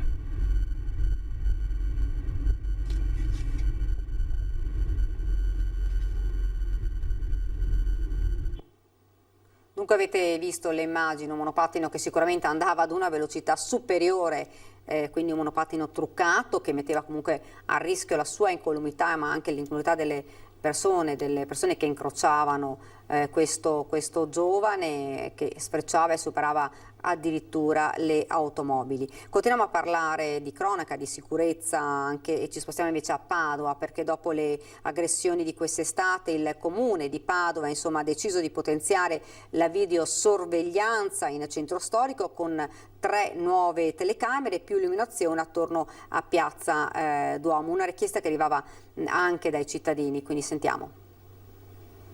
Più luce e più videocamere, operazione sicurezza in Piazza Duomo a Padova, teatro quest'estate di alcune aggressioni violente e di risse tra stranieri. Il 20 agosto scorso 2 ragazzi vennero pestati per una sigaretta negata mentre erano seduti sul muretto davanti al Duomo. A fine giugno invece un albanese venne accoltellato da un connazionale al termine di una lite. L'amministrazione comunale ha deciso così di potenziare sia l'illuminazione attorno e dietro la piazza, in via Dietro Duomo e via Obizzi, con 12 punti luce, e di aggiungere anche 3 nuove videocamere di sorveglianza nell'angolo più buio dell'Arco Valaresso, proprio dove si è verificato l'accoltellamento di giugno. Il mio obiettivo, che è quello di migliorare la qualità della vita dei nostri cittadini, non può non passare attraverso la prevenzione, quindi l'occupazione positiva degli spazi, l'illuminazione e la videosorveglianza. La nuova illuminazione sarà tutta LED e in alcuni punti storici verranno posizionati lampade decorative in armonia con quelle già presenti in Piazza Duomo. Una città bella e più sicura, spiegano l'assessore alla sicurezza e il vice sindaco, che hanno già fatto approvare il progetto in giunta e dentro 4 settimane ci sarà l'installazione di luci e telecamere. Prossimi interventi in questa direzione nel rione di Mortise e in Piazza Mazzini. Stiamo predisponendo un piano per l'illuminazione della città molto importante, perché il concetto che esprimevo prima, una città più illuminata, una città più sicura e una città più bella, è estendibile non solo in Piazza Duomo ma anche nei nostri quartieri. Il prossimo punto è il Parco delle Farfalle. Dunque avete sentito quindi per garantire la sicurezza in alcune zone, soprattutto a Padova dove si erano verificati vari episodi di aggressioni, il sindaco ha deciso di aumentare la videosorveglianza. Non so se abbiamo il sindaco, ecco tutta linea, quindi aspettiamo un attimo. Intanto una notizia che riguarda proprio il turismo. In Veneto l'estate iniziata in ritardo, vissuta all'ombra del coronavirus, ha avuto effetti sulle presenze e sui fatturati delle strutture turistiche turistiche di tutta la regione con cali impressionanti, la chiusura definitiva di alcune attività. Il dato emerge dal report di Federalberghi Veneto che segnala a settembre un unico segno positivo a Jesolo con un più 7,7%, poi ne avevamo parlato anche con il sindaco Valerio Zoggia, appunto, che aveva detto insomma una stagione che era andata sicuramente meglio rispetto alle previsioni. All'inizio insomma si pensava ad una stagione davvero drammatica, in realtà invece è andata meglio. Unico positivo dei metri dei fatturati negli hotel rispetto allo stesso mese del 2019, un dato che comunque non pareggia i conti, visto che il calo medio dei fatturati da gennaio a fine settembre lungo il territoriale si assesta attorno al 50%. Non va meglio alla montagna con un calo complessivo di oltre il 60%, mentre il lago di Garda arriva ad oltre meno 55%. A soffrire di più sono le città d'arte con fatturati a picco sempre da gennaio a settembre, diverse strutture costrette alla chiusura temporanea o permanente. Nei capoluoghi storici del Veneto il dato medio dei fatturati si avvicina al meno 75% rispetto ai primi 9 mesi del 2018, con punte anche del 90% in alcune città. Secondo il presidente di Federalberghi Veneto Marco Michielli servono aiuti a fondo perduto, in caso contrario saranno molte le aziende a saltare e con queste anche i posti di lavoro, dati insomma che fanno davvero pensare, dati davvero drammatici. Basti pensare che un hotel di 100 camere ha circa 40-50 dipendenti che in assenza di interventi specifici, dice appunto Michielli, rischiano il licenziamento. Andrebbe prorogata a questo proposito anche la cassa integrazione in deroga almeno fino a marzo, se non fino a ottobre del prossimo anno. Dunque una stagione davvero nera, soprattutto per le città d'arte, una situazione difficilissima. Abbiamo visto insomma numeri negativi che fanno davvero pensare. E vedo sul mio schermo, forse siamo riusciti a collegarci. Intanto buongiorno. Buongiorno a lei, grazie del collegamento. Buongiorno sindaco, siamo riusciti finalmente insomma a collegarci, il sindaco di Asolo, Mauro Migliorini, buongiorno. Buongiorno a lei e a tutti i telespettatori di Antenna 3. Dunque abbiamo sentito dati davvero allarmanti per quanto riguarda insomma la stagione turistica, soprattutto nelle città d'arte.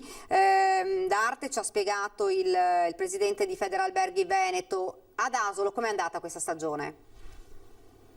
Beh, ad Asolo, come in altre realtà di piccoli borghi, la situazione è sicuramente andata meglio, probabilmente perché le persone, i turisti, i cittadini stanno cercando luoghi poco affollati, immersi nel verde e con un museo a cielo aperto. Io amo questa affermazione, museo a cielo aperto. Asolo, come altri borghi più belli d'Italia, come altre realtà della nostra provincia e del Veneto, è un museo a cielo aperto. Ci sono varie possibilità di visite naturalistiche, storiche, architettoniche, e nella quale le persone stanno al di fuori dei luoghi chiusi. È anche vero però che, se io guardo il nostro museo civico, quest'anno sta registrando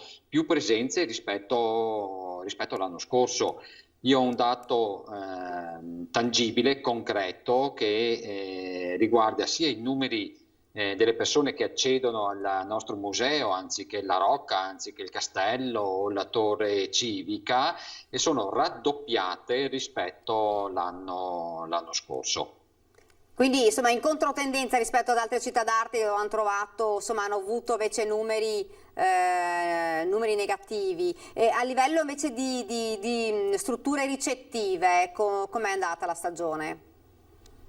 Allora, dai dati in nostro possesso ci sono strutture ricettive che hanno mantenuto l'apertura e ce ne sono altre invece che hanno fatto la scelta di tenere chiuso. Quelli che hanno mantenuto l'apertura, che che si tratti di bed and breakfast anziché altre tipologie di strutture ricettive, ma anche hotel a 4-5 stelle, hanno dei dati molto positivi. Non posso nascondere che ci sono altre realtà nelle quali magari hanno una riduzione del 30% rispetto all'anno scorso, ma la tendenza è assolutamente controtendenza rispetto ai dati che voi avete dato. Ma questo succede non solo ad Asolo, ma anche in altri borghi, come vi dicevo prima, nella provincia di Treviso, in Veneto, ma anche a livello nazionale. Probabilmente il fatto di essere dei piccoli borghi storici, di far parte di alcuni circuiti nazionali e internazionali, quali borghi più belli anziché città slow, richiama una tipologia di turismo di prossimità, come viene detto, da quel turista che non cerca le grandi masse, non va in cerca delle grandi città d'arte, ma va in cerca di piccoli borghi immersi nel verde, dove possa immergersi all'interno sia del centro storico, ma anche della cantina, anziché il rivenditore dell'olio e dei prodotti tipici locali proprio a chilometro zero. Senta, il presidente di Federalberghi Veneto, Marco Micheli, diceva: abbiamo bisogno assolutamente di fondi, di aiuti per queste imprese, perché sennò si rischia davvero di chiudere, quindi servono aiuti a fondo perduto. Lei è d'accordo?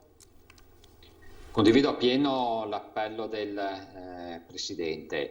Da parte del governo centrale era stato tentato, e dico era stato tentato, questi bonus vacanze, ma mi pare che non abbiano avuto un largo utilizzo. Noi come Asolo, insieme al circuito delle città slow, avevamo proposto come circuito nazionale un'altra tipologia di intervento che andasse ad agire direttamente nelle strutture ricettive, dando una specie di anticipo di cassa, in modo tale da dare la possibilità ai gestori di avere qualche mese in più di tempo per poter far fronte alle varie spese e ai vari contributi che devono versare. Questo appello non è stato ricevuto, dico ahimè, hanno proposto i bonus vacanze, ma da quanto ne so io ad Asolo non sono stati utilizzati. Senta, lei prima ci parlava di strutture ricettive che hanno preferito non aprire durante questi mesi. Lei che cosa pensa, insomma, la paura è che poi non aprano più? Allora, parlando direttamente con i gestori, i titolari, non è che siano nell'idea di non aprire più. Queste persone dicono: ma aspettiamo tempi migliori, perché in particolare su Asolo abbiamo vissuto finora di turismo proveniente dall'estero. Sappiamo che la pandemia da Covid ha ridotto pesantemente la presenza turistica di paesi esteri. Io a queste persone ho detto: guardate che secondo me avete fatto male, magari alcune camere, alcune situazioni dovevate tenerle aperte, anche perché abbiamo le presenze. Andiamo controcorrente anche su questo, ci sono presenze di tedeschi, di inglesi, di francesi, di spagnoli, di austriaci, quindi un po' di movimento turistico europeo c'è. Indubbiamente è mancata tutta quella fascia di turismo proveniente dagli Stati Uniti anziché dal sud-est asiatico, che stanno completamente assente, ma è stato compensato dal turismo interno. E la cosa bella di questo turismo interno è che la maggior parte sono del Triveneto, cioè nostri concittadini veneti o del Friuli Venezia Giulia o del Trentino, che hanno riscoperto la bellezza di un turismo di prossimità e di piccoli borghi. Senta, fra l'altro lei lavora anche nei reparti, lavora ancora negli ospedali nel reparto Covid? Ho lavorato fino a ieri, da oggi sono tornato a tempo pieno a fare il sindaco. Indubbiamente sì, ci sarà la necessità, e mi auguro assolutamente di no, ho dato la mia disponibilità. Ho fatto 6 mesi di servizio in una rianimazione Covid e in altri reparti ospedalieri, tra cui un pronto soccorso. Sindaco, una situazione che è sicuramente sotto controllo e non c'è da fare assolutamente allarmismi, però insomma una continua crescita in queste settimane di persone positive, lo ricordiamo, parliamo di persone asintomatiche, non certo con sintomi, però insomma un aumento graduale, costante di positivi. Sì, lei ha usato un'affermazione corretta. Persone positive e non ammalate. È vero che ci sono anche gli ammalati, che ce ne sono, ce ne saranno, non possiamo nasconderci che la prossima settimana questa situazione sia completamente differente rispetto ad oggi o ai giorni scorsi, però sono persone positive. Rispetto a marzo, rispetto a 6 mesi fa, abbiamo la fortuna, grazie anche ai vari interventi che ha fatto la Regione Veneto, il Presidente Luca Zaia, il nostro piccolo comitato e grande comitato regionale, di avere dei test rapidi. Primo, sappiamo di cosa stiamo parlando. A marzo, fine febbraio, inizi di marzo non sapevamo assolutamente nulla di questa malattia. Adesso sappiamo di cosa stiamo parlando, adesso abbiamo, torno a ripetere, grazie all'intervento della Regione Veneto, dei test rapidi che in 15 minuti ci permettono di fare una diagnosi, quindi di capire se una persona è portatrice o ammalata di Covid e quindi indirizzare la persona verso un percorso terapeutico adeguato. E dall'altra parte, grazie anche a tutta questa serie di tamponi che vengono fatti nei casi sospetti, a isolare subito sia i portatori sia chi è vicino al portatore, quindi impedire bloccare la catena epidemiologica di trasmissione. Vedo nella foto il dottor Benazzi si sta veramente facendo non in 4, io direi anche in 8 e in 16 per prevenire la diffusione di questa malattia. Con tutti i disagi, con tutte le colonie che ci possono essere, con tutti i disguidi che ci possono essere, però torno a ripetere, pensiamo a 6 mesi fa che non sapevamo assolutamente nulla, oggi nel giro di, torno a ripetere, 15 minuti riusciamo a fare una diagnosi più che precoce, immediata di malattia. Ecco, rimane ovviamente importante mantenere tutti quei dispositivi di sicurezza di cui abbiamo parlato in tutti questi mesi, come la mascherina o comunque il distanziamento tra le persone, proprio per evitare il passaggio del virus. Assolutamente sì, anche come amministrazione noi continuiamo a mandare questa tipologia di messaggio.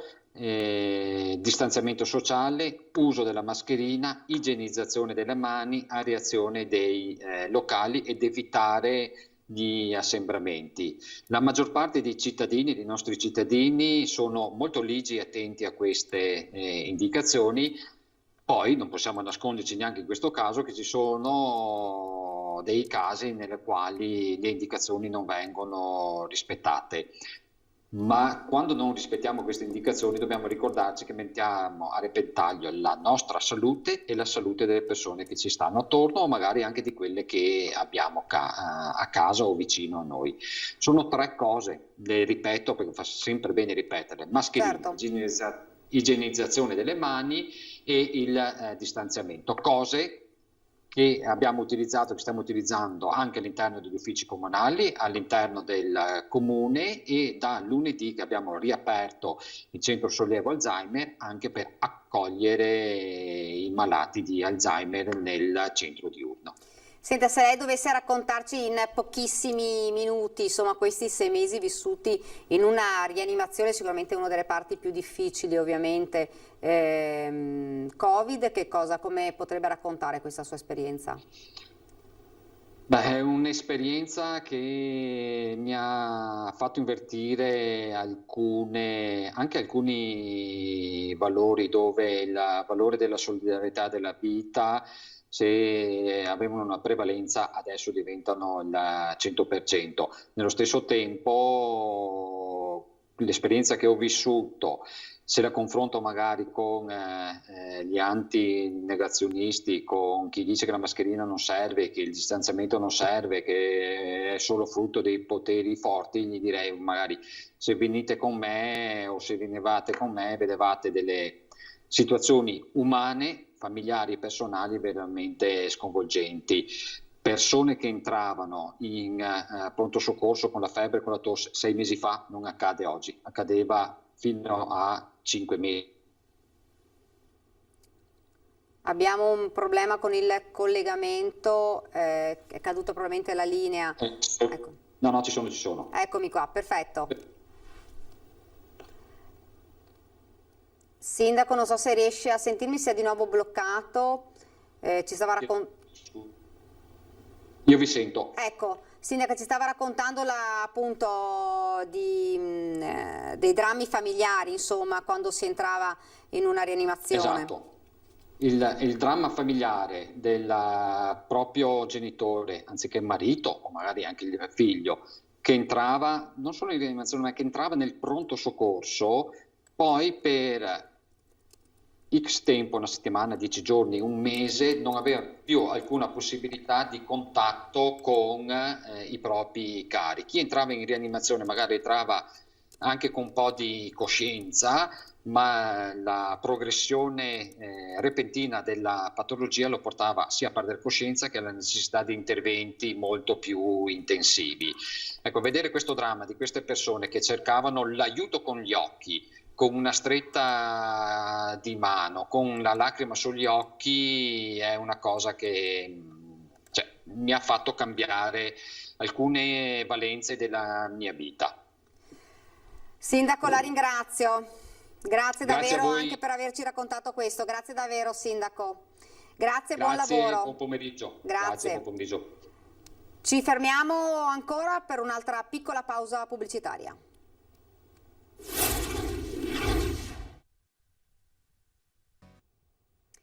Rieccoci nuovamente in studio, siamo in diretta ed ora vi presento subito, lo vedo in collegamento, il comandante della Polizia Locale di Treviso, Andrea Gallo, buongiorno.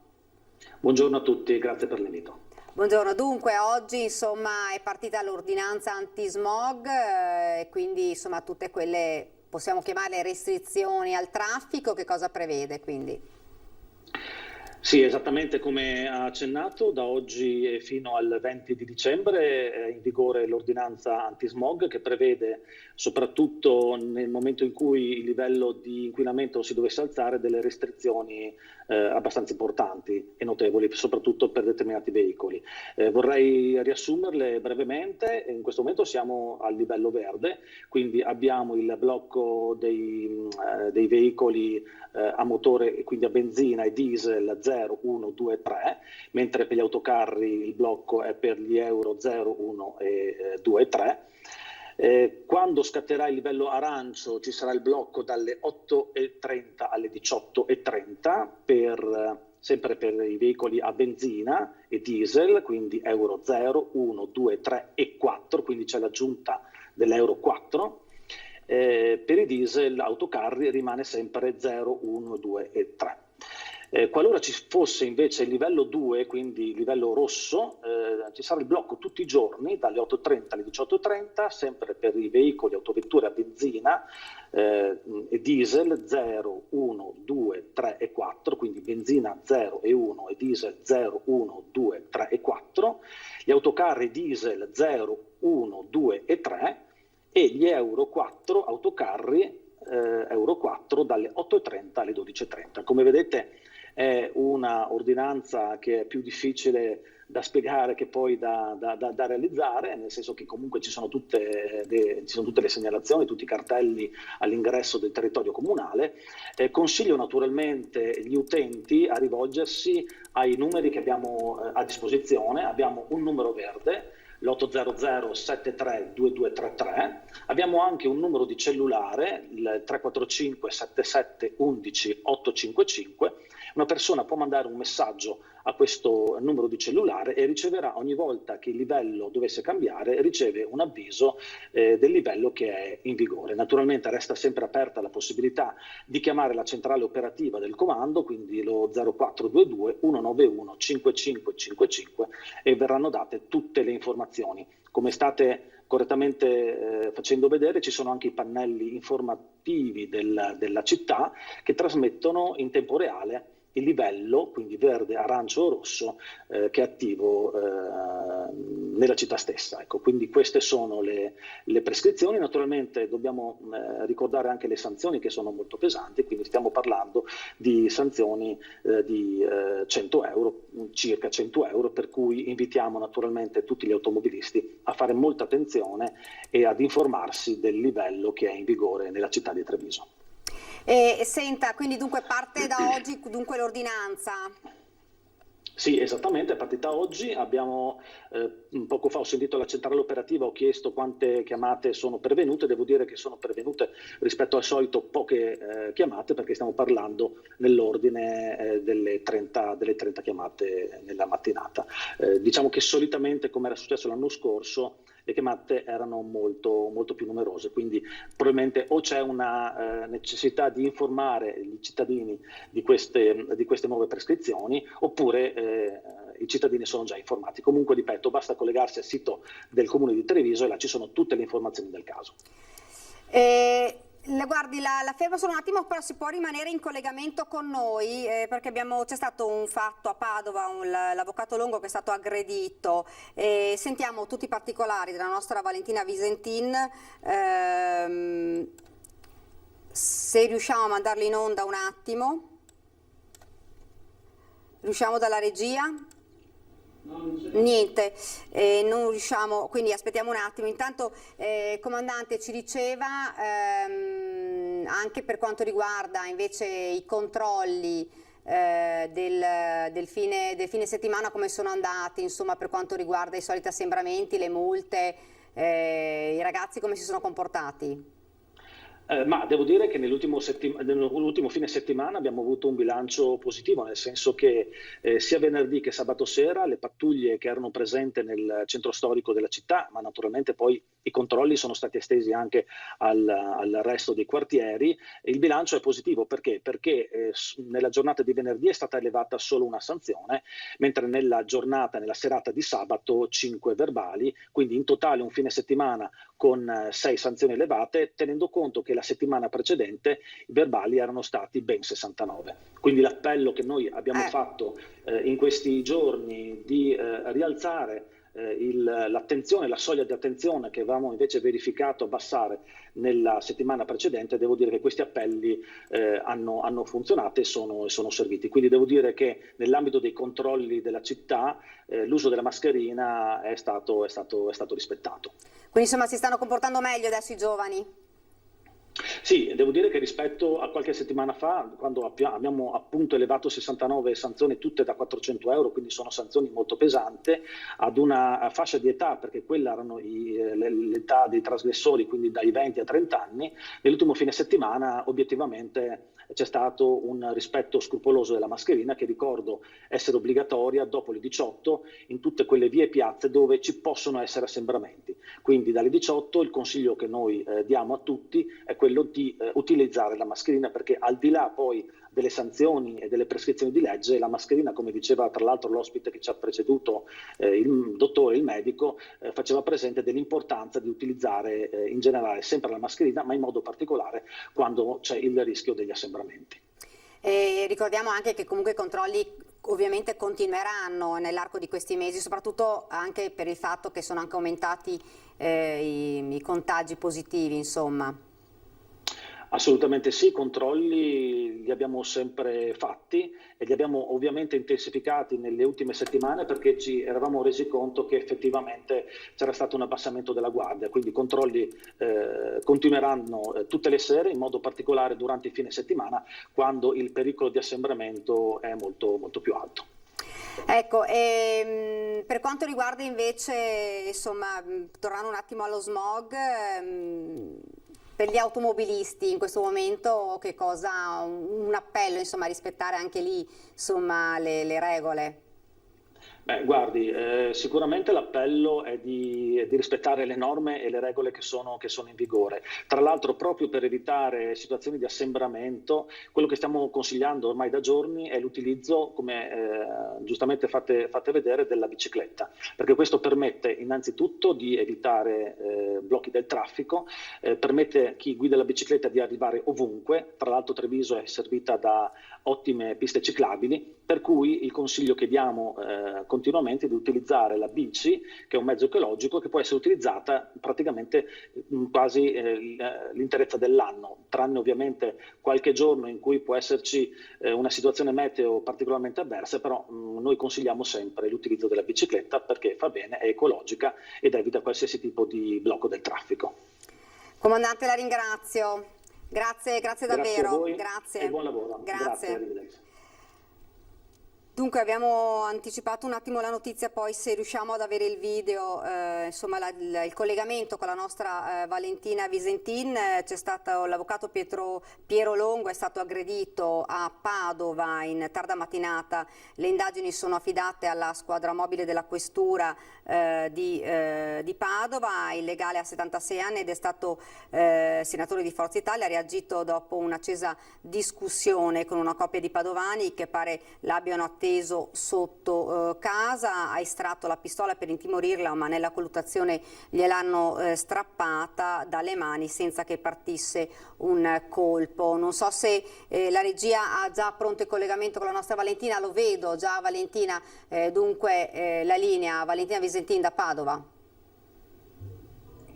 Sì, buongiorno da Padova. Una brutale aggressione, quella avvenuta la scorsa notte in pieno centro storico ai danni dell'avvocato Piero Longo, il noto penalista, difensore più volte di Silvio Berlusconi. L'avvocato Longo è stato aggredito sotto casa sua da due balordi, un uomo e una donna che pare siano già stati identificati e fermati dalla squadra mobile. Ancora sconosciuti i motivi dello scontro, anche se si esclude siano legati alla professione dell'avvocato. Pare che i due aggressori stessero facendo confusione sotto casa e che l'avvocato sia sceso per cacciarli e qui è avvenuta l'aggressione. Longo è stato pestato brutalmente a mani nude, colpito più volte al volto, tant'è che è stato trasferito in ospedale dove per accertamenti la prognosi ancora è sconosciuta, è stato dimesso ma nel pomeriggio dovrà ripetere ulteriori accertamenti. Durante la colluttazione i due aggressori sono riusciti a portar via anche la pistola che Longo deteneva per difesa personale. Queste al momento sono le notizie che riguardano questa brutale aggressione. Le indagini sono affidate, come vi dicevo, alla squadra mobile che pare abbia già fermato i due aggressori. Ulteriori dettagli poi nelle edizioni serali dei nostri telegiornali. Da Padova è tutto, restituisco la linea allo studio. Grazie davvero Valentina, ovviamente se dovessi avere ulteriori informazioni, ulteriori notizie circa questa brutale aggressione, noi ci ricolleghiamo assolutamente immediatamente. Vedo invece già sullo schermo Giampaolo Bottaccin della Lega, buongiorno. Buongiorno a tutti gli ascoltatori. Buongiorno, non so se ha sentito un fatto insomma di cronaca, una aggressione brutale a Padova. Ma sì, ho preso adesso, in questo momento ero già collegato, è una cosa gravissima perché lascia senza parole. Sono atti che vanno condannati senza se e senza ma. Io non conosco neanche, ammesso che esistano le motivazioni che hanno spinto queste due persone ad aggredire l'avvocato Longo, però non ci sono giustificazioni di sorta. Senta, invece parliamo, insomma, intanto complimenti, insomma, tornato in Consiglio regionale, una valutazione un po' di questa votazione. Ma direi che il Presidente Zaia ha dato dimostrazione di cosa vuol dire fare l'amministratore. Lui ha sempre detto: io sono un amministratore, non mi occupo di politica e l'amministratore deve cercare di dare risposta ai cittadini. Ecco, credo che lui sia stato riconosciuto dai cittadini veneti, da più di 3 cittadini veneti su 4, come un amministratore che cerca di fare di tutto per risolvere i problemi che quotidianamente riguardano i cittadini. E credo che questa sia veramente la chiave del successo di un amministratore come lui, che fin dai tempi in cui è stato presidente della provincia di Treviso, il più giovane presidente di provincia d'Italia, ha sempre dimostrato di avere a cuore, di amare tantissimo la sua terra, la sua gente, e di cercare di fare in modo di risolvere i problemi che riguardano i cittadini. Credo che questo sia stato, come dire, il riconoscimento che gli hanno dato i cittadini del Veneto. Ora si riparte da dove si era lasciato? Sì, ora si parte da dove si era lasciato. Ovviamente abbiamo concluso una legislatura dove molte cose sono state fatte, molti problemi sono stati affrontati e risolti, anche molto complessi, però rimane ancora molto da fare, quindi io credo che il Presidente non avrà tempo di annoiarsi nei prossimi 5 anni, così come credo che nessuno dei consiglieri regionali, né di maggioranza né di opposizione, avrà il tempo di annoiarsi, perché le risposte da dare ai cittadini sono moltissime. Resta comunque come un denominatore per tutto la grande battaglia sull'autonomia. Noi credo che alla luce del 77% dei consensi, credo che questo renda ancora più forte il Presidente Zaia nel richiedere l'autonomia, che ormai è una cosa riconosciuta anche da altre parti d'Italia come un'assunzione di responsabilità a livello territoriale. È prevista dalla Costituzione, ci attendiamo una risposta da parte del governo. Adesso intanto si attende la squadra ovviamente di Zaia, si attende si spera qualche giorno ormai. Ma sì, dovrebbe esserci ormai questione di ore, se non è domani, penso lunedì o martedì, insomma, la proclamazione degli eletti. Bisogna attendere che la Corte d'Appello appunto faccia questo passaggio. Una volta fatta la proclamazione degli eletti verrà immediatamente convocato il Consiglio regionale dal Presidente uscente, quindi dal Presidente Ciambetti, e nell'arco di 5-6 giorni ci sarà il primo Consiglio regionale, ci sarà la convalida degli eletti, ci sarà la votazione dell'ufficio di presidenza, quindi del Presidente e dei 2 vicepresidenti del Consiglio regionale, oltre che dei 2 consiglieri segretari, e dopodiché ci sarà la fase successiva, immediatamente successiva, della nomina della Giunta e di eventuali surroghe qualora in Giunta dovessero entrare dei consiglieri eletti, perché sapete che da questa legislatura gli assessori sono esterni. Lei si aspetta la riconferma? No, io non mi aspetto nulla, nel senso che io ho fatto anche il consigliere regionale dal 2005 al 2009 e credo che anche nel ruolo di consigliere si possa fare moltissimo per il proprio territorio. Io ho portato a compimento delle leggi anche innovative. Voglio ricordare una che è stata abbastanza emblematica, la prima legge sul soccorso alpino, e quindi è un esempio di come anche un consigliere che non ha ruolo di giunta possa fare moltissimo per il proprio territorio o per la collettività del Veneto. Quindi credo che nessuno, come ho detto prima, dei consiglieri regionali eletti avrà tempo di annoiarsi. Ovviamente sono, come tutti nella nostra squadra, siamo a disposizione del Presidente Zaia e poi lui deciderà chi sarà in squadra con lui, ovviamente. Dovesse essere riconfermato, le prime cose che farà, quali le più importanti? Le prime cose che farò da consigliere, ho qualche cosa in mente, penso che sia il momento di dare una nuova legge regionale sulla protezione civile. Questo lo dico anche alla luce di 5 anni di assessore, e quindi sicuramente in ogni caso ho intenzione di presentare un progetto di legge in tal senso, e questo lo può fare qualsiasi consigliere. Quindi, insomma, le idee le ho abbastanza chiare. C'è stata la nuova legge nazionale che da 2 anni attribuisce al Presidente di Regione l'autorità di protezione civile, che è una cosa piuttosto complessa, e l'abbiamo sperimentata in varie emergenze qui in Veneto, che attribuisce forti responsabilità al Presidente della Giunta regionale, e quindi credo che anche a livello regionale sia necessaria una ristrutturazione dell'assetto legislativo di cui è dotata la protezione civile del Veneto.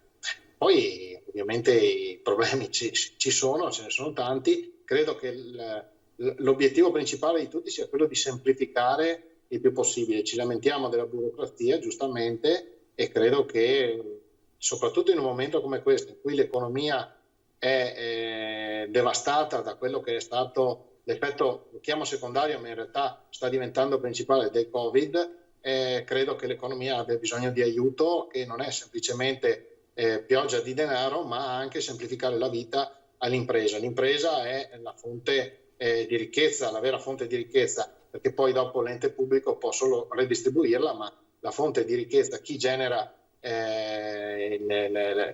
la ricchezza è ovviamente l'impresa. Quindi abbiamo bisogno che le imprese resistano, che vadano avanti, che diano posti di lavoro, e questo consente anche all'ente pubblico di poter far fronte a tutte le altre problematiche. Ecco, ci si avvia ad una proroga dello stato di emergenza. Noi poi abbiamo letto la notizia del presidente di Federalberghi Veneto che insomma parlava di una situazione catastrofica a livello di imprese, di alberghi, soprattutto nelle zone, nelle città d'arte. Si può fare di più, anzi si deve fare di più, perché sennò probabilmente molti alberghi, molti ristoranti, molte imprese non riapriranno e altri chiuderanno.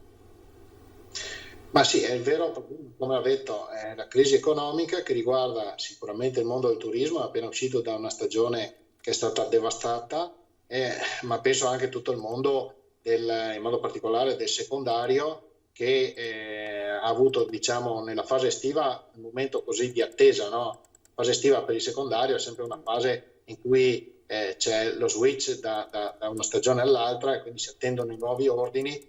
Però in molti casi gli ordini non arrivano perché tra l'altro in Veneto c'è un'esportazione molto alta, e vediamo anche la situazione di alcuni altri paesi che non è delle migliori, che la situazione è complessa. C'è il blocco dei licenziamenti in questo momento, quindi forse la crisi non appare in tutta la sua criticità per quanto riguarda alcuni settori, però posso assicurare, avendo sempre lavorato con le aziende dal punto di vista professionale, credo questa sarà una situazione più complessa.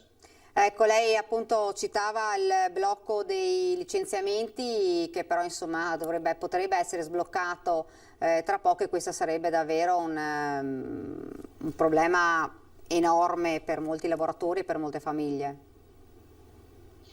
Sì, sarebbe un problema enorme per molti lavoratori, per molte famiglie, e da qui appunto la necessità di aiutare le imprese, quelle che resistono, a potenziarsi, e anche a quelle che non resistono a resistere, perché se mancano le imprese, mancano i posti di lavoro, mancano le tasse, e quindi manca tutto, il sistema viene meno, va in default. Quindi è una fase delicatissima, e credo che appunto ci sia la crisi sicuramente sanitaria legata al Covid, ma la vera crisi in questo momento credo che stiamo affrontando sia quella economica, che riguarda prevalentemente le imprese, naturalmente. Ecco, l'appello del presidente di Federalberghi diceva: ci servono risorse a fondo perduto, altrimenti davvero molte imprese rimarranno chiuse. Sì, guardi, l'annuncio della famosa potenza di fuoco durante il lockdown, no? Il presidente Conte aveva detto abbiamo centinaia di miliardi di euro, sembrava che fosse la panacea, poi si è scoperto che erano dei prestiti. Ovviamente i prestiti vanno restituiti, e quindi questo mette ulteriormente in difficoltà le aziende. È chiaro che in questo momento è necessario un aiuto a fondo perduto per le imprese, e noi ci attendiamo questo, ma anche, ripeto, io scusate se insisto, ma credo che anche una semplificazione normativa aiuti molto le imprese. Chi ha una partita IVA lo sa, abbiamo tutta una serie di adempimenti che sono incredibili, e poi per aprire un'impresa, potete chiederlo a qualsiasi commerciante, imprenditore, c'è una mole di documentazione da presentare che a volte ti fa passare la voglia. Quindi io credo che sia da agire sicuramente su fondi, ma sicuramente anche sul fronte della semplificazione. Guardate, io in questi 5 anni mi sono occupato di opere pubbliche, e in questo paese ormai si riescono a realizzare opere pubbliche quando c'è un'emergenza. Perché? Perché si va in deroga su tutta una serie di provvedimenti amministrativi. Vuol dire che qualcosa non funziona, perché se in ordinarietà non riesci ad affrontare un'opera pubblica, o la affronti con anni e anni di ritardo, vuol dire che questo paese ha qualcosa che non funziona. Grazie davvero. Grazie a Giampaolo Bottacin, grazie, insomma, in attesa adesso della prima riunione del Consiglio regionale. Beh, grazie a voi, grazie anche per il lavoro che avete fatto, consentitemi un ringraziamento per il lavoro che avete fatto a livello comunicativo in questi 5 anni durante le emergenze. Fino alla proclamazione rimango ancora in carica e visto che per venerdì e sabato è previsto un tempo abbastanza inclemente, credo che anche questi giorni avremo da lavorare, stiamo appunto definendo le ultime previsioni per questo evento e quindi saremo sempre sul pezzo, almeno fino a quando ci sarà la proclamazione e poi dopo il Presidente sceglierà il nuovo assessore alla protezione civile. Quindi grazie a voi per il lavoro che svolgete quotidianamente, ma soprattutto quello in fase emergenziale, perché in fase emergenziale è necessario che i cittadini siano informati correttamente e tempestivamente di quello che sta succedendo. Grazie, grazie davvero, grazie e buon lavoro. Altrettanto. Dunque torniamo per un attimo alla notizia che vi abbiamo dato, insomma un'aggressione all'avvocato Longo, 2 persone sono in stato di fermo, una donna ed un uomo.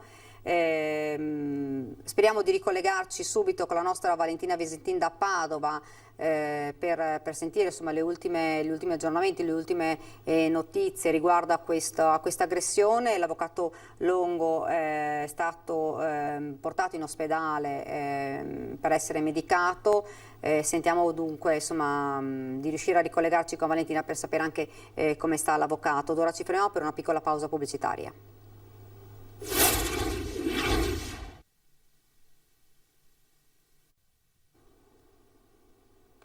Siamo tornati nuovamente in studio e siamo in attesa di avere ulteriori notizie relativamente all'aggressione all'avvocato Longo. Ricordiamo ai danni dell'avvocato 2 persone, sono state fermate un uomo e una donna. L'avvocato dopo l'aggressione è stato trasportato al pronto soccorso dove gli sono state prestate le necessarie cure mediche per una prognosi di 20 giorni. Di questa aggressione se ne sta occupando la squadra mobile di Padova, dove per noi c'è in questo momento la nostra Valentina Visintin. Speriamo di poterci collegare con lei il prima possibile per avere ulteriori notizie riguardo a questa aggressione.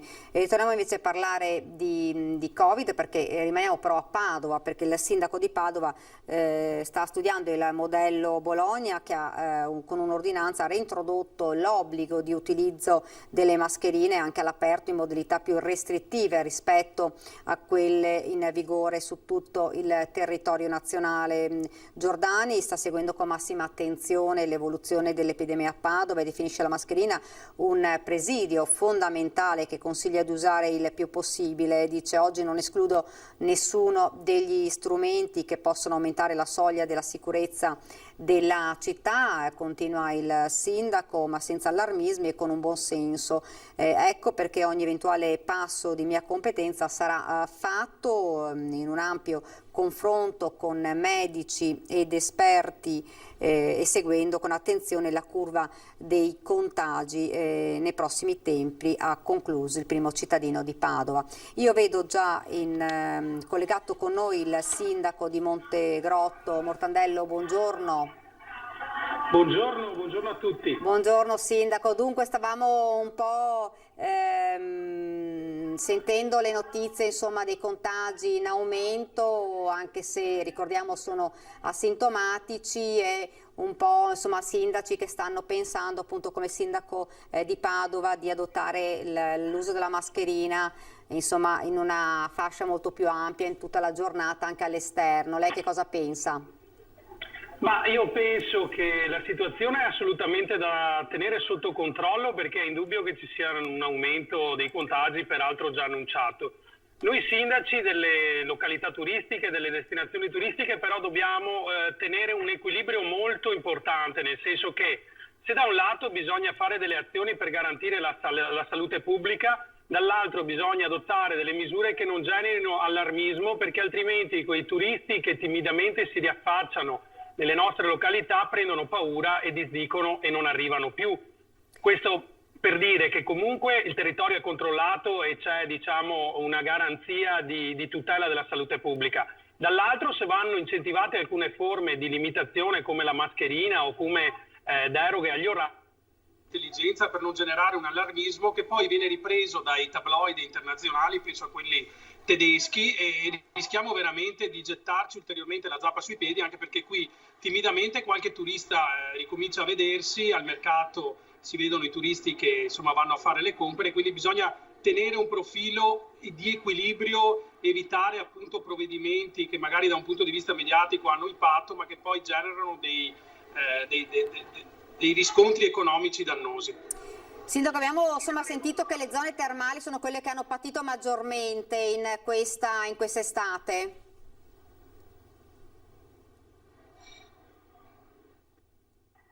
Pronto? Sindaco, non so se mi ha sentito. Le zone termali sono quelle che hanno patito maggiormente durante quest'estate.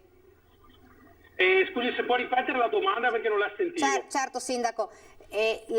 Tutta la zona termale ha patito maggiormente rispetto alle zone balneari e montane, insomma, quest'estate a causa del Covid. Sì, diciamo che l'estate per le terme solitamente è una bassa stagione. Dobbiamo anche però evidenziare che alla fine dell'estate, il mese di agosto, è stato un mese estremamente positivo, sia per quanto riguarda l'indotto degli alberghi, sia per quanto riguarda anche il fatturato dei commercianti.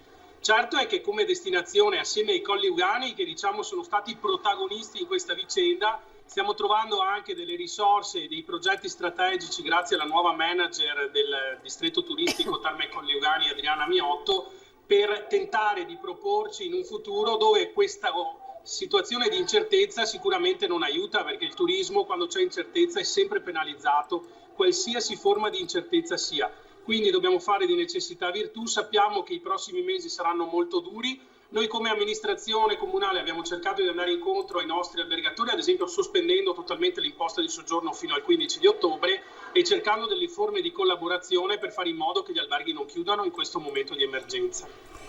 Che cosa vi aspettate comunque adesso, insomma, nei prossimi mesi? Questo aumento di contagi vi preoccupa? Chiedo scusa, ma io continuo a non sentirvi. Ecco, dunque stavamo dicendo, insomma, cosa vi aspettate adesso nei prossimi mesi, insomma, con questo aumento graduale? Abbiamo problemi, niente, si è interrotto il collegamento con il sindaco di Montegrotto, vediamo. Mi sa che aspettiamo insomma di poterci ricollegare con il sindaco che ci stava parlando insomma di tutto sommato di un'estate che non è andata proprio così male, insomma, almeno per Montegrotto, che ovviamente i prossimi mesi saranno mesi importanti, fondamentali per loro, e che qualche turista insomma si stava vedendo. Sindaco, ecco, la rivedo adesso. Chiedo scusa, ma non sento l'audio. Ecco, sindaco, mi sente lei adesso? Adesso la sento, sì. Perfetto, stavo dicendo, insomma, questo aumento dei contagi preoccupa un po' adesso, visto che i prossimi mesi, ci spiegava, sono importantissimi per voi. Allora io mi sono perso la seconda parte della domanda audio. Nel senso, la situazione preoccupa nella misura in cui si trovano delle strategie per affrontarla. Fortunatamente abbiamo un background di esperienze dei mesi scorsi che ci permettono di affrontare l'apertura delle scuole o comunque una mobilità generalizzata con più tranquillità e in maniera molto più costruttiva. Il fatto che nei prossime settimane vedremo un picco dei contagi e resta da gestire in maniera propositiva e seria questa emergenza, ma senza eccessiva preoccupazione. Ecco, c'è chi dice insomma c'è bisogno comunque di un impegno maggiore da parte del governo per tutte, insomma, per le imprese. Niente, abbiamo problemi, Insomma, abbiamo problemi con il collegamento con il sindaco di Montegrotto, vediamo se riusciamo poi a ripristinarlo. Intanto ci spostiamo a Belluno perché c'è il focolaio Covid in Comelico, è scattato l'obbligo di indossare la mascherina all'aperto ai locali chiusi alle 22 e dunque sentiamo intanto il servizio, poi vediamo di poterci collegare di nuovo col sindaco di Montegrotto. Ci saranno 15 giorni appunto con mascherina obbligatoria all'esterno, chiusura dei locali alle 22. È un piccolo sforzo che chiedo di fare a tutti, anche perché i 15 giorni sono calcolati anche sulla base dei 15 giorni di quarantena. Quindi se riusciamo a mantenere tutte e comunque quelle che sono le regole, a rispettarle, dovremo sicuramente uscirne, insomma, negativizzarci, si spera, entro 15 giorni. Santo Stefano e San Pietro di Cadore, le amministrazioni comunali hanno deciso di seguire le indicazioni delle autorità sanitarie e della prefettura ed adottare l'ordinanza che impone mascherine all'aperto e chiusura anticipata dei locali pubblici. Sulla stessa linea anche il primo cittadino di Comelico Superiore, Marco Staunovo Polacco, che pur rammaricato per non essere stato invitato al vertice in prefettura, è intenzionato a seguire comunque l'indicazione dei sanitari con misure restrittive per arginare i contagi. 37 i positivi a San Pietro, 23 a Santo Stefano, 12 a Comelico Superiore. Tutti sono asintomatici, tranne una persona che soffriva anche di altre patologie ed è stata ricoverata. Un focolaio che si è propagato all'interno dei nuclei familiari della valle, estendendosi anche alla vicina Sappada. Una situazione che allarma. È degna di attenzione, ma ad oggi non è preoccupante. Dovremmo essere bravi noi a mantenerla e fare ridurre i focolai con i nostri comportamenti. Mi auguro anche che il focolaio si spenga in fretta e esorto tutti i cittadini a mantenere un comportamento corretto, utilizzare le mascherine e non fare assembramenti e fare quello che ci è stato insegnato negli ultimi 6 mesi. In attesa di poterci ricollegare con il sindaco di Montegrotto, abbiamo parlato anche di turismo in questo periodo, abbiamo parlato insomma della richiesta del presidente di Federalberghi Veneto di risorse da parte del governo, aziende e strutture ricettive che non riapriranno, che stanno per chiudere a causa appunto di questa crisi dovuta al Covid, ma ci sono anche insomma cose positive come una mostra virtuale che per scoprire un luogo ricco di storia. Stiamo parlando dell'antico monastero di Santa Caterina che oggi ospita le aule universitarie del corso di statistica, un dipartimento nominato tra i 180 eccellenti d'Italia, quindi vediamolo.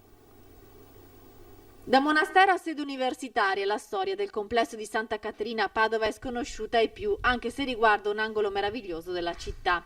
In via Cesare Battisti, accanto alla chiesa di Santa Caterina, oggi c'è la sede del Polo di Scienze Statistiche. Aule moderne, incastonato al centro uno splendido giardino, i corridoi e la biblioteca. È percorrendo queste stanze che si scopre quel che rimane dell'antico monastero delle monache agostiniane di Santa Maria Maddalena delle Illuminate, una struttura fondata nel 600 dal vescovo di Padova è destinata ad accogliere fanciulle prive di mezzi raccolte dalla strada o dal passato peccaminoso.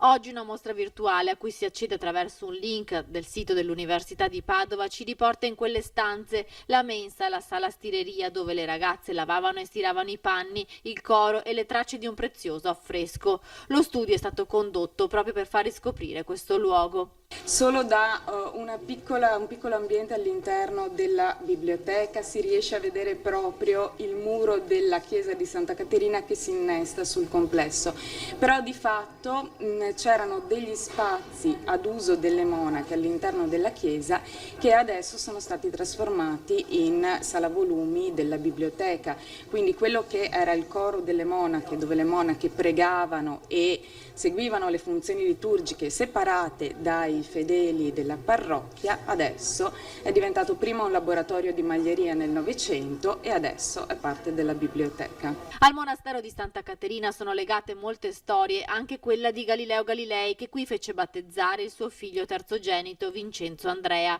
o quello del musicista Giuseppe Tartini, celebre violinista istrano morto a Padova nel 1770 e sepolto in questo luogo con la moglie. Ora anche i padovani lo potranno conoscere grazie alla mostra virtuale o semplicemente entrando e passeggiando nei suoi splendidi giardini. Abbiamo avviato questa iniziativa di realizzazione della mostra virtuale per ripercorrere la storia di Santa Caterina, che è una storia molto interessante, e l'abbiamo fatto grazie anche al fatto che siamo uno dei 180 dipartimenti di eccellenza d'Italia.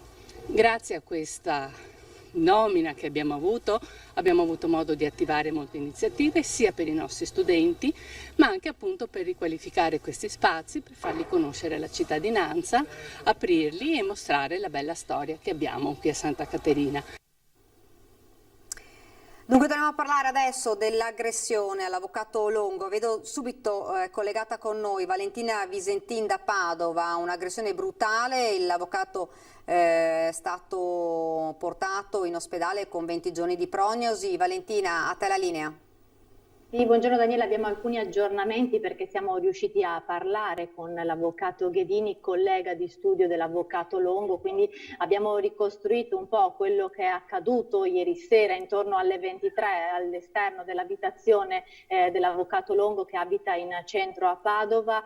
3 balordi avrebbero suonato il campanello dell'avvocato, quindi non 2 persone come inizialmente si pensava, ma 3 persone, 2 donne e un uomo, avrebbero suonato il campanello e poi una volta entrati nel giardino condominiale avrebbero picchiato brutalmente al volto, colpendolo a mani nude al volto l'avvocato Longo. 2 persone sono state arrestate, la terza persona, una donna invece che faceva sostanzialmente da palo, è stata solo denunciata al momento. Invece sono stati fermati e si trovano agli arresti domiciliari un uomo e una donna, l'uomo di Trento e una donna padovana. Queste le prime informazioni, ancora molti dettagli però da ricostruire. Innanzitutto se sia stata portata via o meno la pistola che l'avvocato Longo teneva sempre con sé come arma di difesa. Questo è un punto in cui all'inizio sembrava che l'arma fosse stata portata via, adesso questo è da chiarire. Ovviamente le indagini sono in corso per capire il movente dell'aggressione, questa è ancora la grande incognita. L'avvocato Ghedini dice che assolutamente l'avvocato Longo non conosceva i 2 aggressori, al momento però le 2 persone arrestate non sono ancora state sentite, quindi è da chiarire come mai insomma abbiano suonato, se hanno suonato intenzionalmente proprio al campanello dell'avvocato Longo o se avessero suonato un campanello a qualsiasi all'interno della via dove abita l'avvocato.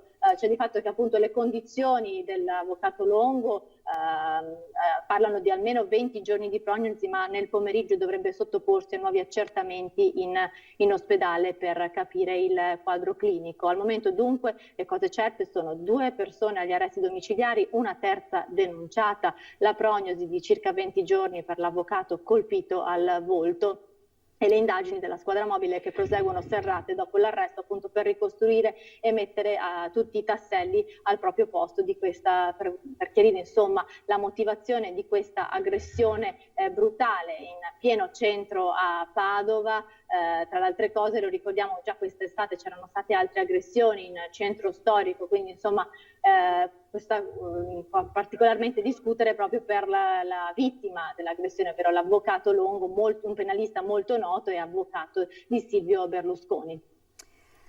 Valentina, grazie davvero. Ovviamente potrai richiederci la linea qualora tu dovessi avere ulteriori informazioni, anche per capire effettivamente il movente di questa brutale aggressione ai danni dell'avvocato, capire cosa ha spinto queste 3 persone ad aggredire. È un po' difficile da ricostruire anche perché le telecamere di sorveglianza della zona inquadrano ovviamente l'esterno della via, mentre l'aggressione si è consumata nel giardino condominiale, quindi anche questa è un po' la difficoltà nel ricostruire proprio tutti i dettagli. Diciamo che però proprio le telecamere della strada hanno permesso di incastrare il gruppo di queste 3 persone e quindi di attribuire anche le diverse responsabilità, perché come vi dicevo 2 hanno materialmente aggredito l'avvocato Longo, una terza invece ha fatto da palo.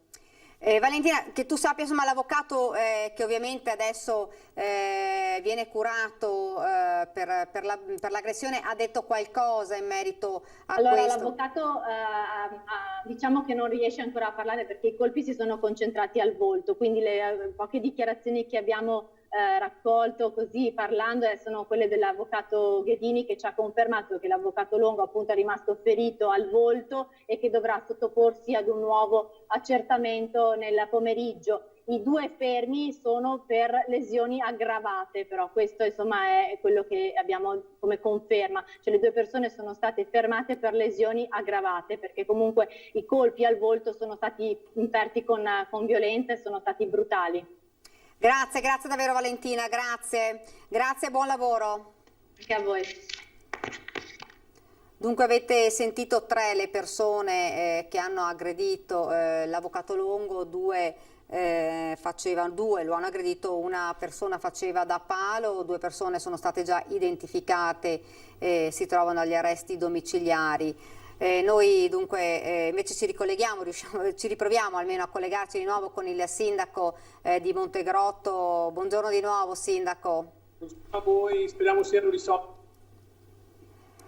Sì, non la riesco aspetti Sindaco, che forse non riesco a sentirla bene. Stavamo parlando insomma di come sarà adesso, come saranno i prossimi mesi, importanti ovviamente per le vostre zone a livello proprio turistico.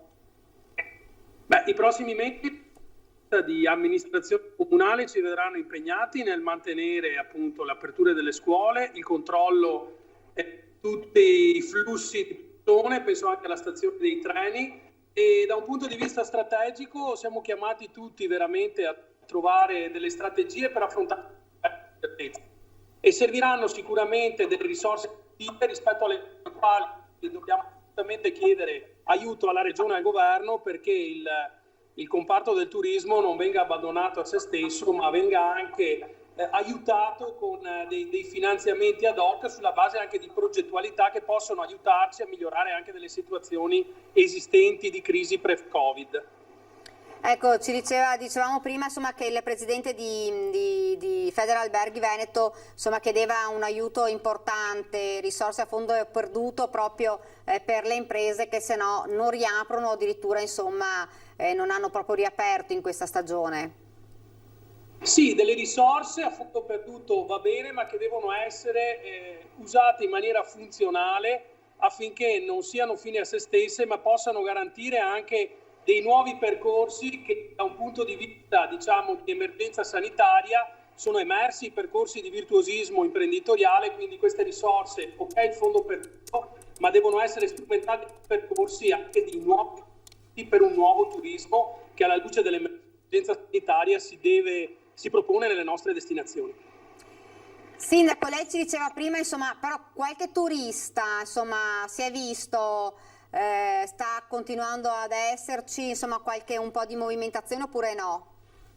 Sì, ci sono dei austriaci, tedeschi, svizzeri, ci sono ovviamente dei turisti che arrivano dalle regioni come Emilia-Romagna, Lombardia, quindi timidamente gli alberghi stanno cominciando a riempirsi, ovviamente le occupazioni canoniche sono un lontano miraggio, però è importante appunto favorire anche un aspetto di comunicazione positiva e non allarmistica, perché se è vero che l'emergenza Covid caratterizza anche la nostra destinazione turistica, vediamo cosa sta succedendo in Belgio, in Germania, è una situazione un po' diffusa rispetto alla quale per i prossimi almeno 2 anni, piaccia o non piaccia, bisognerà conviverci finché non arriverà un vaccino, e mi auguro che col vaccino si possa debellare questa emergenza sanitaria che peraltro potrebbe essere anche diciamo una scuola per affrontare le future emergenze sanitarie, perché noi ci siamo un po' dimenticati, ma nella storia spesso si è fatto i conti con le emergenze sanitarie, e se ricordo bene la Serenissima Repubblica di Venezia,